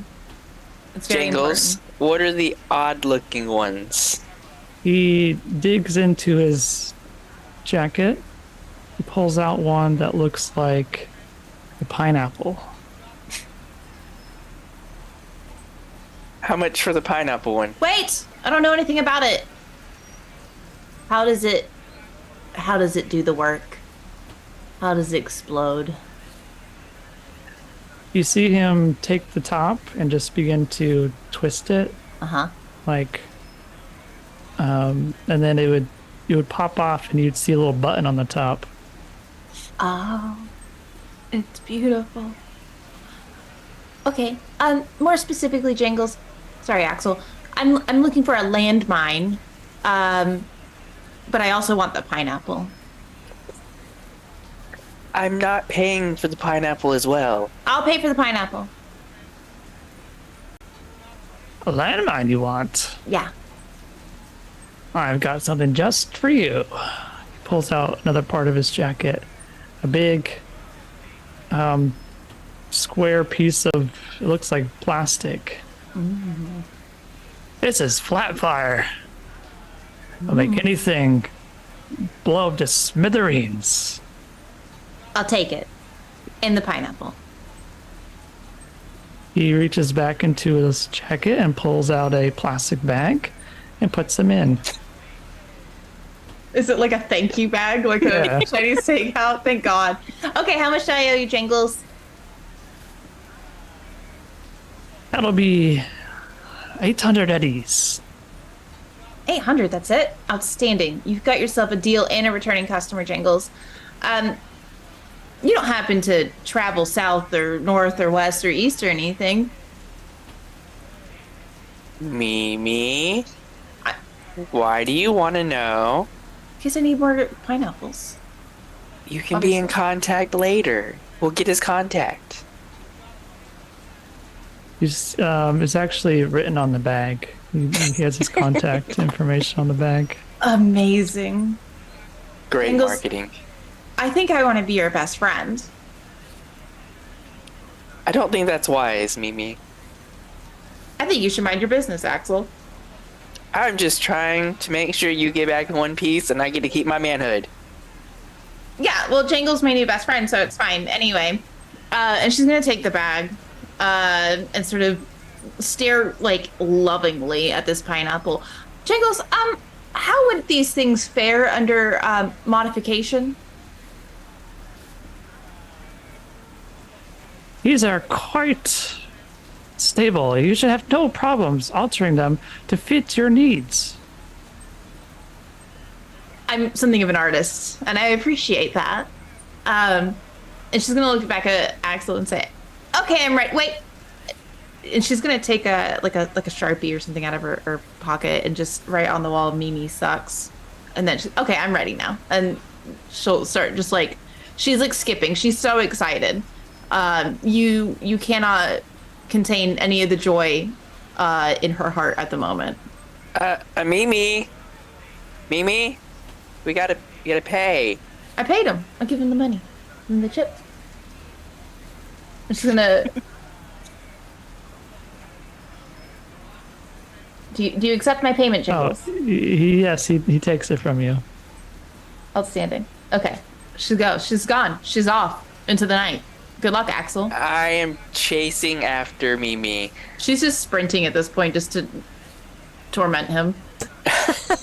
Jesus. Winded. Axel is trying to keep up to no avail. Mimi's like darting between people. Mimi, get back here. You just hear the whooshing of the bag. And she'll make her way back to the hotel with Axel in tow. All right, so you two arrived just after Sig and Colt arrive. You're gonna hear a knock on the door, Sig, and it's dun dun dun dun. And you just know that it's Mimi. She stands up from where she's sitting at the edge of the bed and opens the door. She doesn't even look. She knows who it is. Find what you need. You see Mimi holding up this bag as if it is the greatest prize you have ever seen her hold. She is like making like a choral like ah sound as she walks in. And then she's going to open up the bag for you to see, one, the landmine, and two, the pineapple bomb.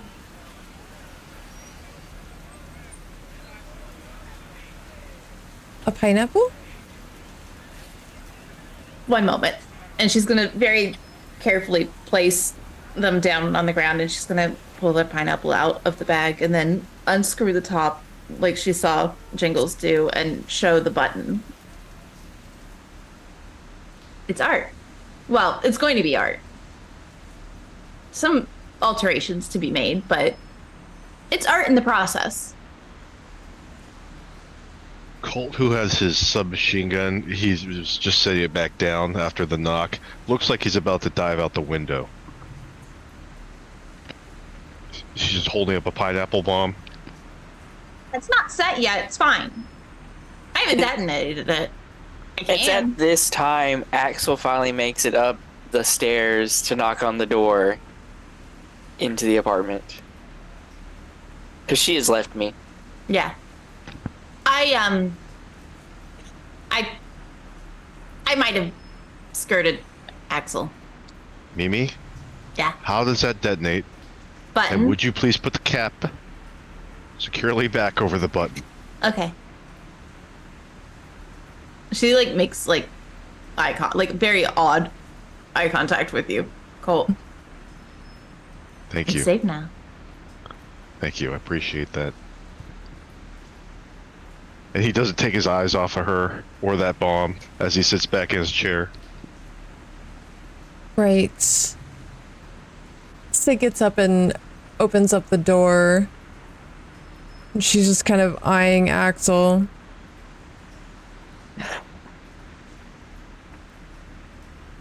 Well, She's fast. She's very fast. You didn't tell me this. And Axel is just gasping for air. Why don't you come in and have a seat, Axel? I'll walk in, take the closest seat.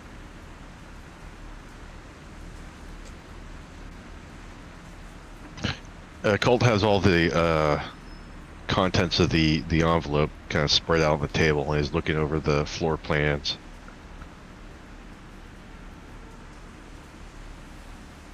Bug, we're gonna need eyes inside the building. I caught a glimpse of some wires outside lead up to a camera. Think you can handle it? I think I could have handled it when I was 10. I think I can handle it now. Perfect. It's a few entry points. One in the back, 2 guards, another camera. One in the front, 1 camera. There's roof access, but a little climbing. You can only assume that there's vents up there to get into. There's an AC unit on the side. Potential entryway. Felix to Colt, am I missing anything?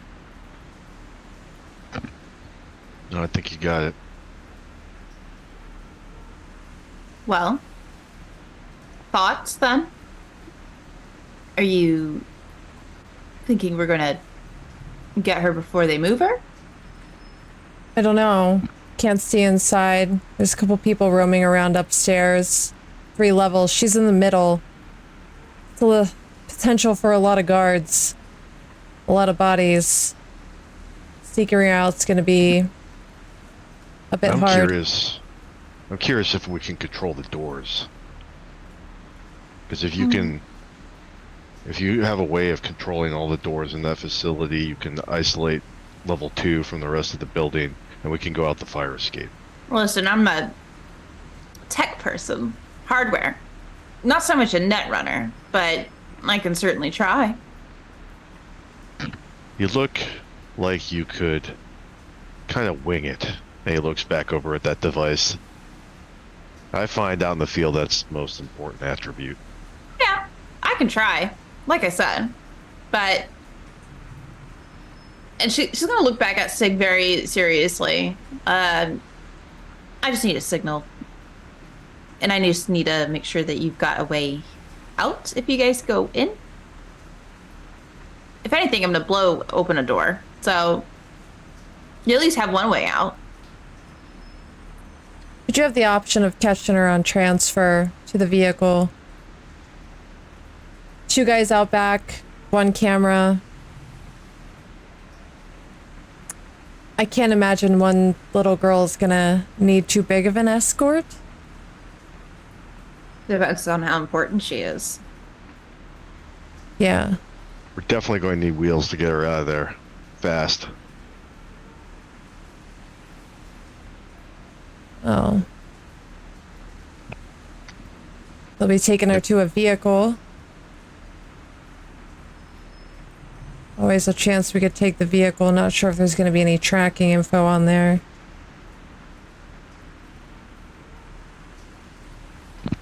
Axel, do you have wheels? No, I don't. Not in this city. I could boost a car. It's just another wrinkle, though. We have the debit card. We could always rent a car. This is true.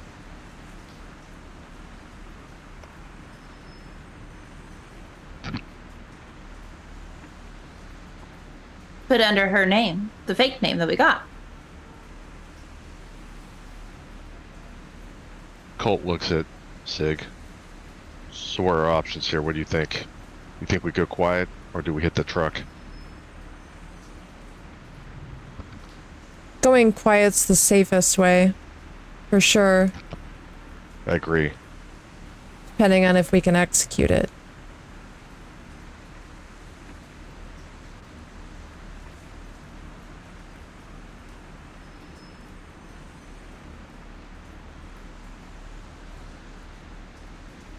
I think we can do it.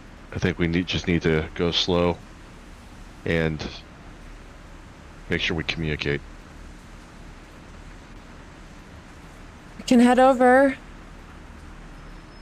Mimi can splice into cameras, get an eye inside, see what we're dealing with. Who knows? Could be a bunch of guys in white lab coats in there and we'll get real lucky. Duro, the layout we have, does it include ductwork? No, it No. doesn't. Okay. So if we go in through the AC unit on the top, we don't know what to expect, where that's going to let out. Right. Okay.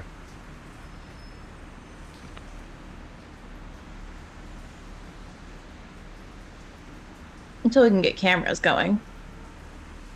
Once we have cameras, then I'll pretty much have eyes everywhere. A little peeping Tom, if you will.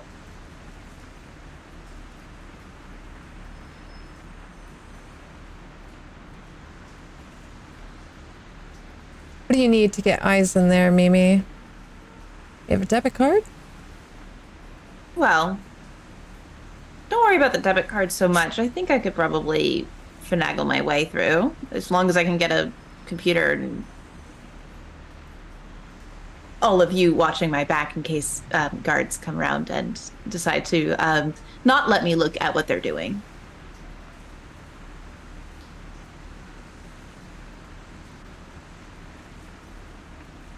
Still need a car, though.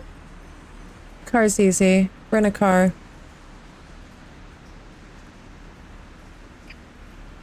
We're gonna need some sort of communication once we're inside the building. Couple shortwave radios.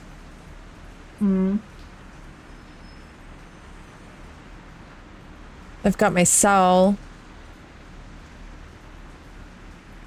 I would prefer radios. I don't want to worry about the cell phone.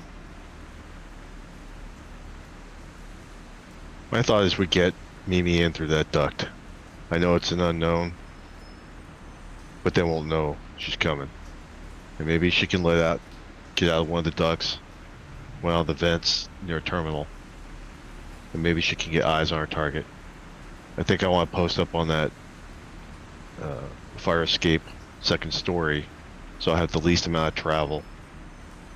And once Mimi tells me I can make entry through the window, I'll do so and make my way towards the target.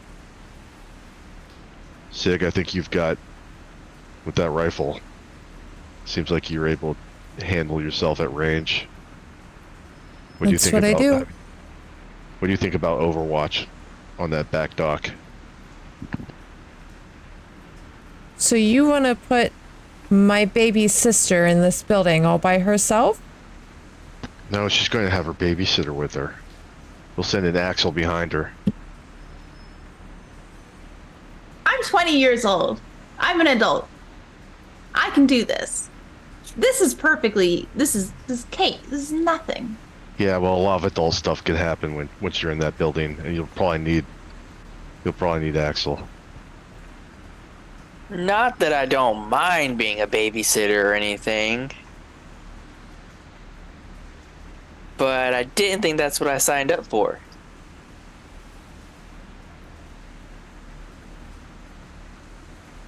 Well, what do you bring to the table then, Axel?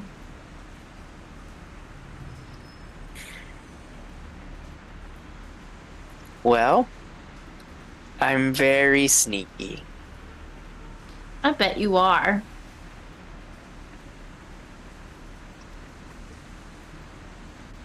All Tell you right. what, Axel, you could take my spot on the second story. If you're really good at sneaking around, maybe you can locate the target. I can watch Mimi. And try not to explode. I won't explode you, I promise. Is she taking the bombs with her? I'll leave the pineapple with me, and then Sig, if you can take that landmine and use it for our just in case. All you gotta do is just set it, charge it, good to go. Easy, nothing. Look, you guys can make whatever fucking plans you want. I'm not letting my baby sister go into that building. It's not happening. She can splice the cameras from the outside. She can get a view inside. If Axel's so sneaky, we can send him in. If anyone's going in there, it'll be me and not her.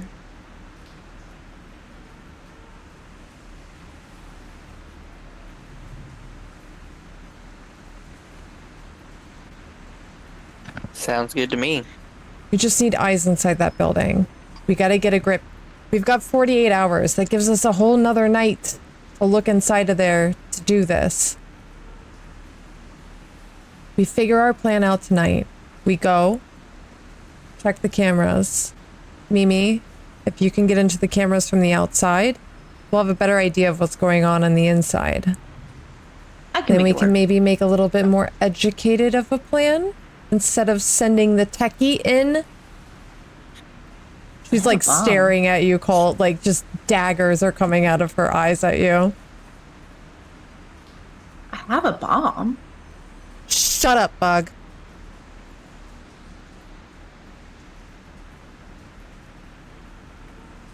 All right, let's do this.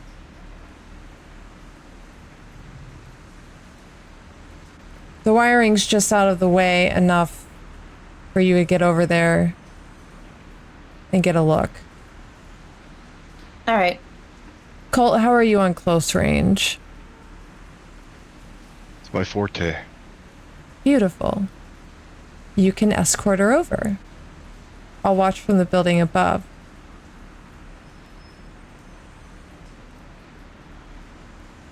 Axel, any input? Well, would it be unwise to climb the fire escape for another vantage point? There's a building across, so you can get a view of the back while we have a view of the front. That'll work.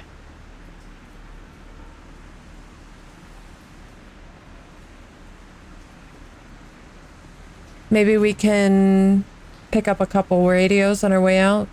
Sounds like we might benefit from them. I agree.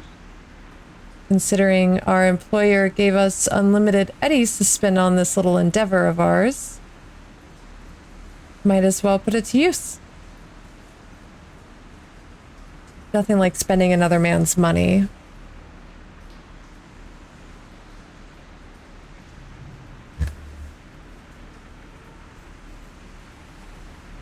All right. When do we go over? Duro, is there a way that we can call and like hire a car? I would assume this would be sort of automated through the like I don't have a name for the corporation, but there would be a service where you just call in and you would order a vehicle, essentially.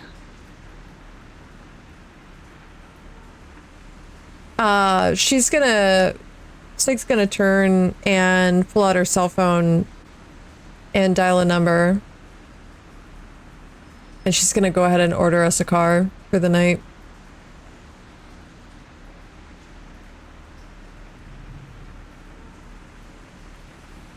Yeah, you get a well, the phone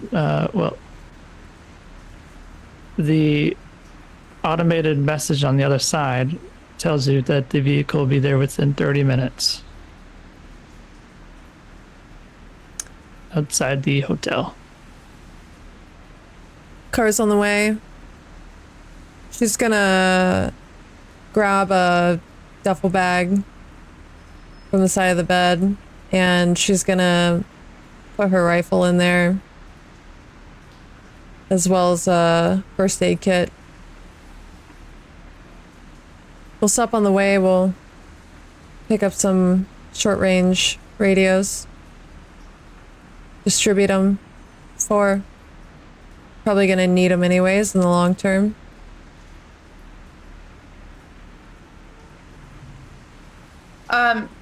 Duro, in order for Mimi to splice into the computer or into the cameras, do I need anything else that I wouldn't necessarily have on my person at the moment? And would I know that, obviously? You know how to do it, like without having to do anything extra. You just Okay. have it. Okay.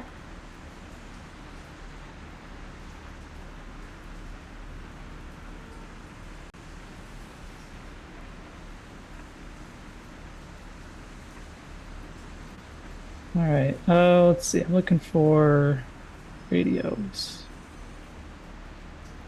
There it is. It's $100 for the for each of these radios, which will be attached to your temple, and you can speak to each other that way. You don't have to talk. You can like communicate through just like thinking it, I guess. Okay. That's useful. Yeah. Don't think bad thoughts. Mm-hmm. Oh, man. Mimi tries to quiet her mind.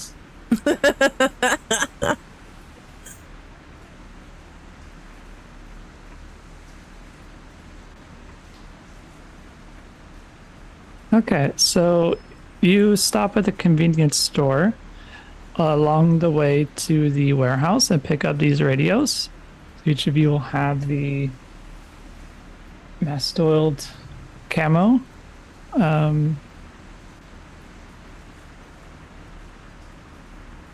Radios.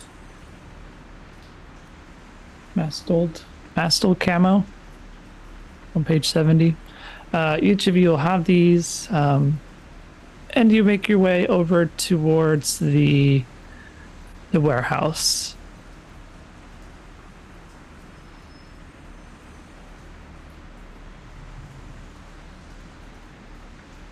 Yeah, I imagine Sig drives them there. She's gonna park maybe a street away from the area in kind of like a nondescript place, and they'll take it on foot from there. She'll lead everyone to the initial building across the street that her and Colt first posted up in, and kind of begin pointing out positions to them. She'll show Mimi where the camera is located on the front and the wiring for that. And then she's going to point out to Axel where that secondary building is for him to get eyes on the back of the building. All right. We all understand what we're doing? Mimi's very eager and sort of like rub her hands together, like she is itching to start playing with electronics. As soon as you get your eyes inside, let us know. Start talking. Got it. Just remember, everybody, no triggers are being pulled tonight. It's strictly recon.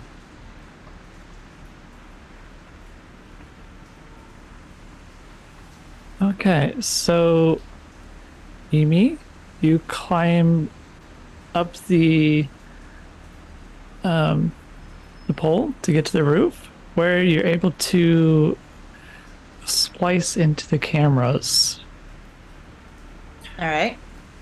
As you look, as you look around, you see the occasional scientist or office aide. The guards posted exactly where they are. You also see the occasional a dog, which is more machine than animal, walking about the the facility. This dog its muscular flesh has been interlaced with implants, titanium fangs, spinal electrodes, and razor leg blades. One eye is mechanical scanning for threats. The thick metal collar around its neck is you could tell that there's by the size of it that it has some sort of electronics in it. Not sure what they do. Maybe it's like some sort of computer which like talks to its brain. You see one or two of those walking about, and finally on the second floor in a particular room, the cameras are kind of fuzzy, but you can definitely make out that there is a woman in a sort of a lab setting. She's working by herself. You could tell that it's more than likely this Adriana Young that you're looking for. She's on the second floor in some sort of lab there. Okay. I immediately get on comms and start relaying this information over to Sig and Axel, and Colt's with me. So she'll say it out loud, since kind of quietly, since we're next to each other. And she's not, I would imagine she's not really used to using comms like this. So she'll relay that information over to you guys.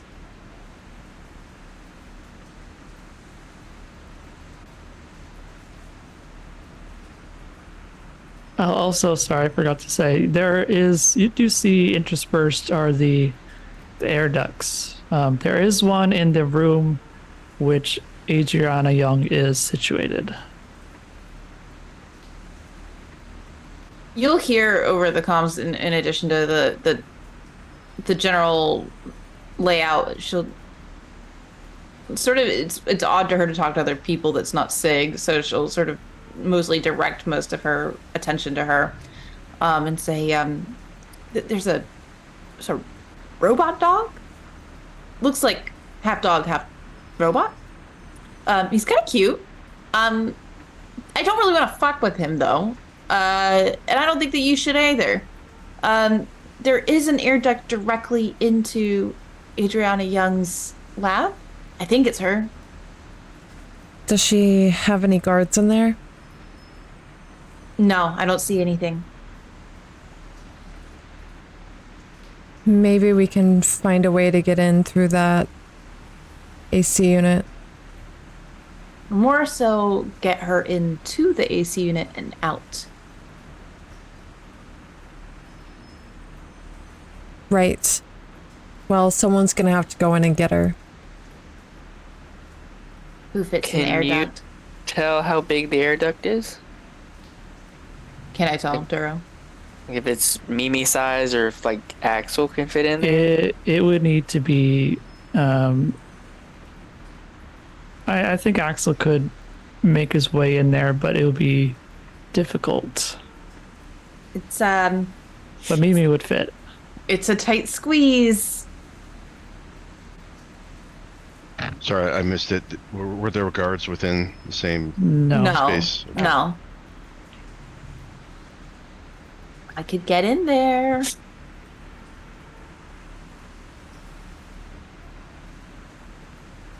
I think the main thing is, can we get everyone back out?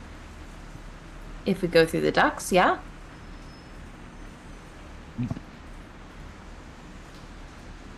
I have the pineapple. Right. If we can get you in the duct, you can make your way there and get her out. For sure. I don't like this. I'll be fine. Does it have to be Mimi? Could be Axel or myself. You want to try and squeeze in there? I could try to squeeze in there. If I would hate to put Mimi in danger if we didn't need to. I could squeeze in there, couldn't I, Duro? Yeah, you could. Yeah. They could go. I think the only one who couldn't is Colt. But Sig, you gotta take the pineapple with you just in case. You promised me that, right? Promise. Yeah, I'll take the fucking pineapple. Fuck. Okay. But don't use it if you don't have to, because I still want it back. Right, I don't think I'm gonna use it in there, Bug. I think you Okay, could well, probably just keep it. Okay, fine. I'll take it. Yeah. You It's not talked me my into it. specialty. Well, it's a good just in case, good backup. You just never know. Look, do you think there's any way you can cut feed to the room? Yeah. I think I could do that. If I can get in there, you're gonna want to cut feed. We don't want anyone else knowing I'm in there. No, and what's the door situation, Darrow? Can I see that through the camera? Which door? Like any entrance doors into that lab that she's in? Oh, okay. There's 2 doors. It's a large lab, so there's one on each side of the room. Okay. Do they look like regular swinging doors, or do they look electronic or? These, you can tell there's some sort of security on these. Okay. Would I have the wherewithal to be able to lock them? No, not from accessing them through cameras. Right. I can't quite get the doors to stay closed, but there are 2 access points within that room, either side. Instead of cutting the feed, which might draw attention, could you record over the feed and play a loop of her in the room?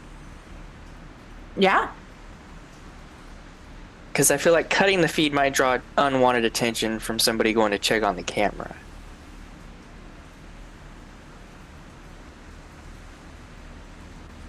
I agree. It's pretty clever. How long would that take you? That wouldn't take Mimi very long, would it, Duro? No. You just need a video recorder. Yeah, I just need a recorder and, I don't know, 10 minutes? We got 48 hours. It's more like 40 now. Oh, But yeah. okay. Semantics. Any movement on the backside of the building, Axel? No, it looks like these guards are about statue-like. It's kind of eerie. What about up top? Colt, you see any way of getting into the building from up there? From the roof? Yep. We could go through that air duct. The AC. We could also try the fire escapes, but that means going through a window. I think they're going to hear that. Oh, the AC's on the roof, Duro? Mm-hmm. Yeah, okay. On the roof. That means we gotta drop down the whole floor and then navigate through the ductwork to the right location, blind. Just on general location.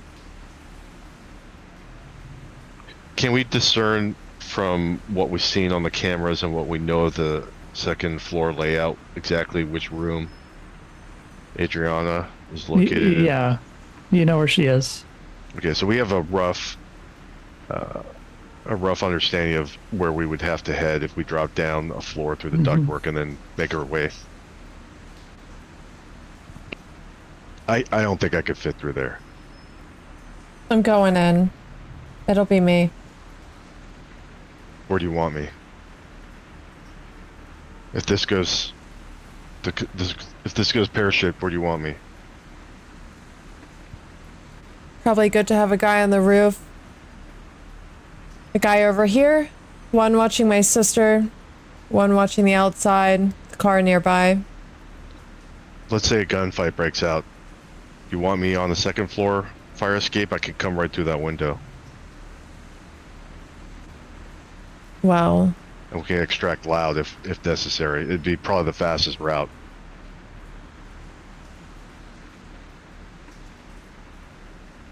It's not a bad idea.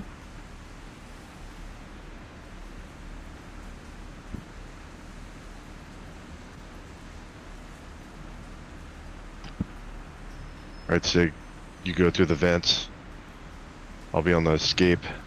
We still gotta go get stuff. We can't do it right yet. Sure. Right, because Bones, you need Video recorder. You can buy that from the local electronics store. Just easy. Yeah. I imagine that the owner of that electronics store knows Mimi very well at this point. And probably finds her a general nuisance. Axel, what's the range on your weapons? What are you Close sporting? range. Just close range. Some handguns. That's all I got. Colt, maybe it's a good idea if you're across the street. Can't really reach out too far with this baby. He, like, pats his submachine gun. Shit. Debit card.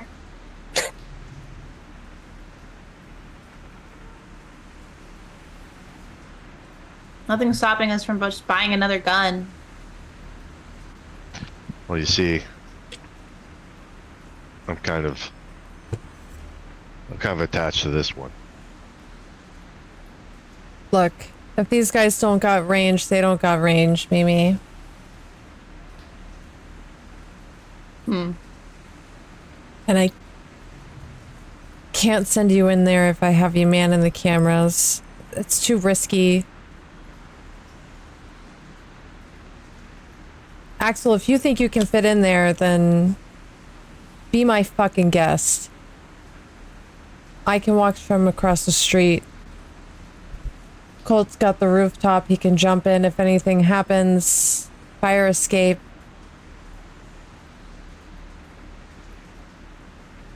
I can have the car ready to go. Sounds like a good plan and a backup plan.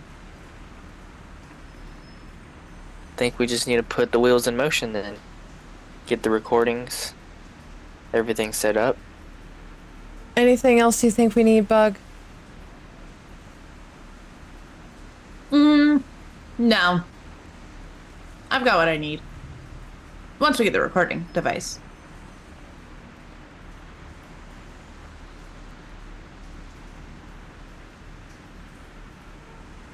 All right, then. I guess that's that. Okay, so Mimi, you head to you get down first. You head over to the local electronics store where you pick up a video recorder, which has capabilities to connect to the video, to the cameras. So you take, Outstanding. so you take that with you back to the warehouse, get back up, and begin to record. Begin to record video. And she'll try and record as much footage as she can to make it look like a normal loop. Right, okay. So you do that. Okay. Outstanding. Once she's done, she'll get back on comms and say, I got what I need. All right. I guess it's your time to shine, Axel. All right, I'll make my way to the ductwork, the AC duct, and shimmy on in. Okay, so you open up the grate on the ground, which gives you access to the AC system. You crawl across the metal, the metal tunnel, and drop down until you reach the second floor. And You make your way over to the lab, which you believe holds Adriana Young. You okay, go ahead. Go ahead. No, go ahead. Okay, you break open the AC covering, which will allow you to drop down inside. Okay. Before I break the AC covering, I just want to double check the room and make sure there is nobody else in the room with her. Okay, you do not see or hear anybody else. Okay. Then I will gently break the thing down and drop into the room. Okay. You arrive at the main lab, which is dominated by a surgical table and surgical lamps. Around our periphery, the room of various computers and lab equipment. If you were a bit more technically inclined, you would probably know what these are. But around elsewhere in the room, you find a row of vials and large glass sarcophagi that line one wall. The 4 vials are glass cylinders about 18 inches high and 10 across, each hooked to a variety of monitors, medical tubing, and equipment. The cylinders contain what appear to be human embryos in various stages of development. The first is a little more than blastula, a barely visible dot of cells. The second one is an inch-long embryo. The third, a recognizable human fetus, nearly 6 inches long and 4-inch, and the fourth are apparently fully formed human fetus ready to be birthed. Each fetus is suspended in fluid and encased in an amniotic sac. The umbilical cord are connected with tubing to the equipment next to the vials.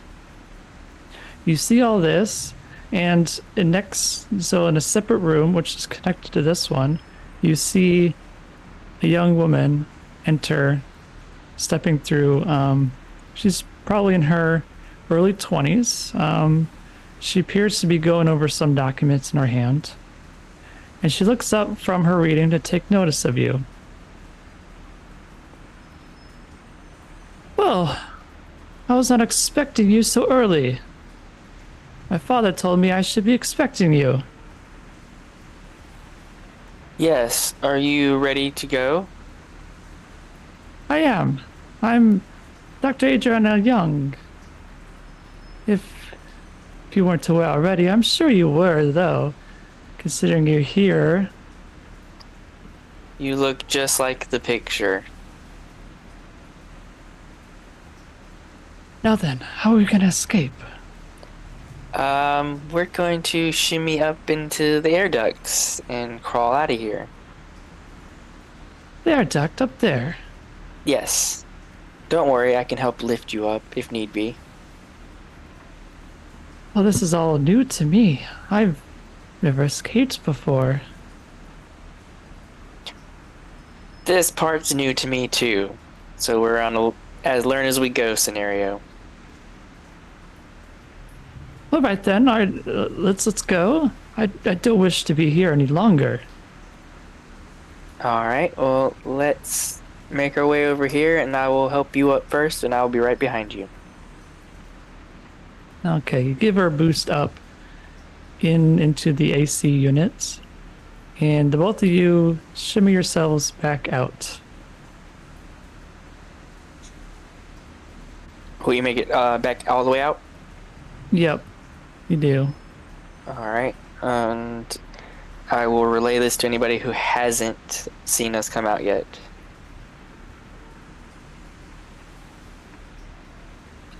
Have you said anything to anybody while you're in there? While I was in the tunnel system and everything? Mm-hmm. I would just have let everybody know that I made contact and we were on our way out. All right. Sig, as soon as he would have said that, would have already been leaving her position and going straight to the car and readying up the car, which she would relay to the group.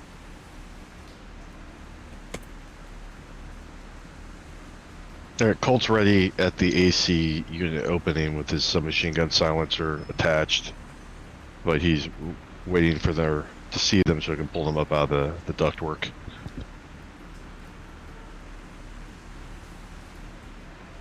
As you each are making your way off of the roof, you hear the front door open, like a metallic creak open up. Who was watching the front door? I was. Okay, you see a guard. Just he's exiting. It looks like he's going over to his vehicle, which is nearby. Okay. At this point, I'm in the vehicle. Okay. Where are you guys? Where's everybody else at as this is happening? Mimi's still up on the roof. She's stealing electronics. Why did I not be surprised about that? I guess we would have just climbed out of the AC, so we're still all on the roof, I believe. Yeah. Okay. Yeah. I want you to make a stealth check for me to see if this guard notices you or not. Me and... Yeah. Okay. And who else? You. Oh. You're on the roof. Colt's on the roof too. Yeah, you three. Make a stealth check for me. Oh, I have to make it. Okay. Yep. Look. Because this guard is out here. He may see you up there. I'm sorry, Dura. Where am I going to find it? It's at the bottom left under reflex skills. Second to last on the left column. Okay, I see. I'm sorry. I'm still getting used to.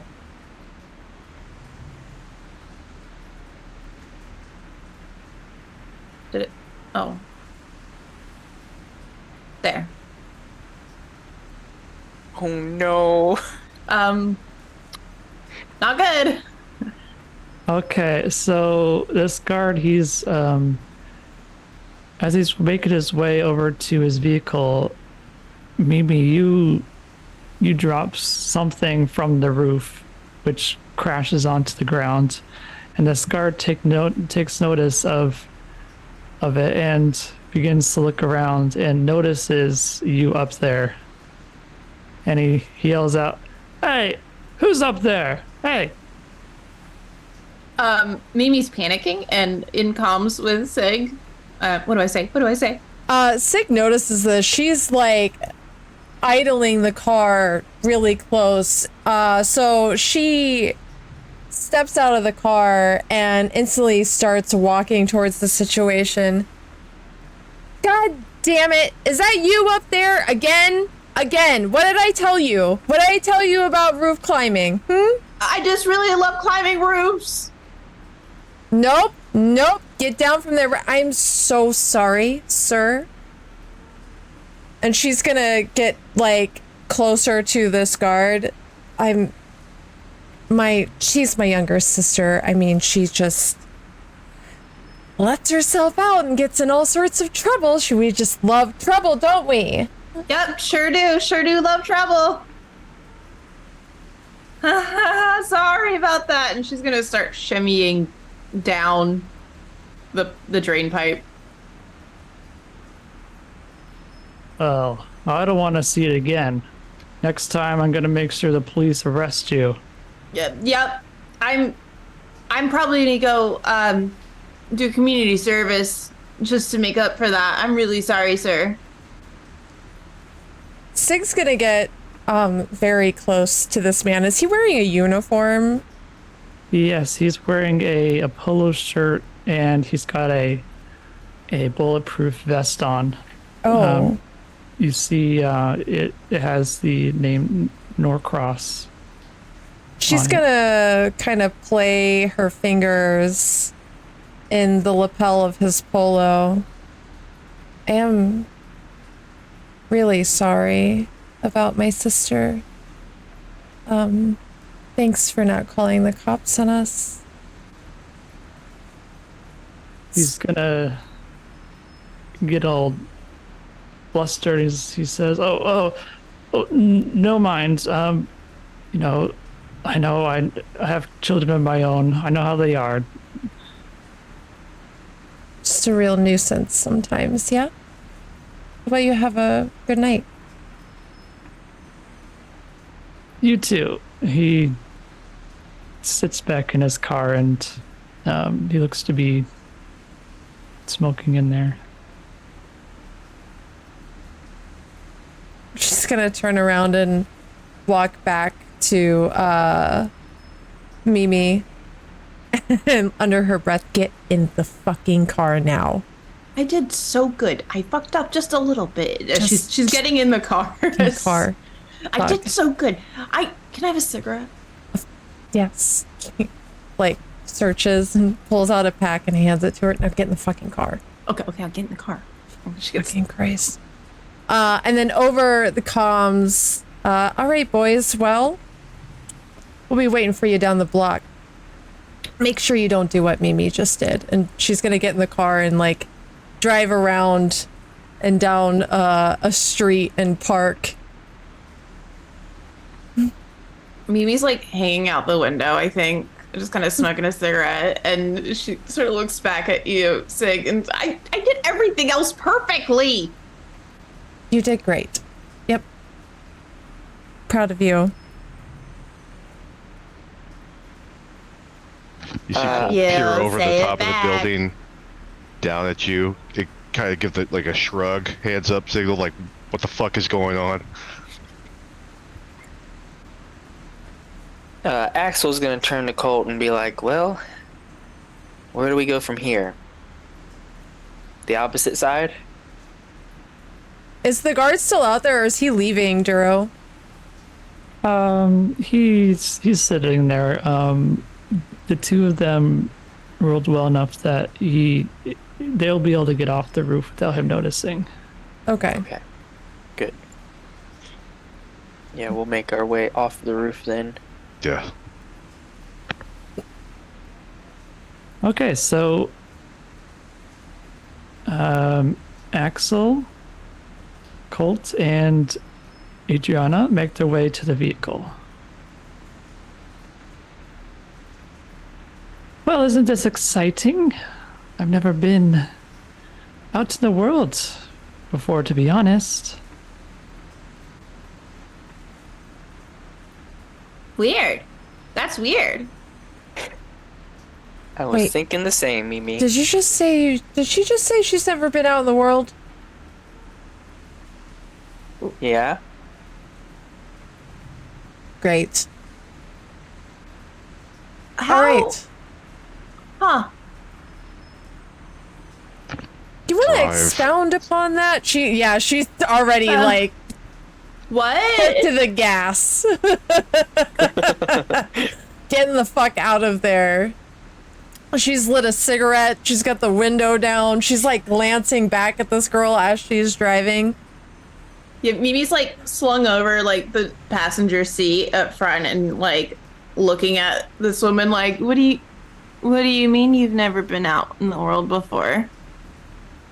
Oh, my father, he has been so strict with me my whole life. Uh-huh. He wants me to only work on his research with him. Did you go to school? I was taught by private tutors in that facility. So you've never left that facility before? No, this is my first time Ever? ever. Are you like some freak or something? That's very rude of you to say. I mean, I'm kind of a freak, but like just because I like we don't have to get into that. Anyway, it's not necessarily a bad thing. Are you like, do you have like some weird disease or something? I think we should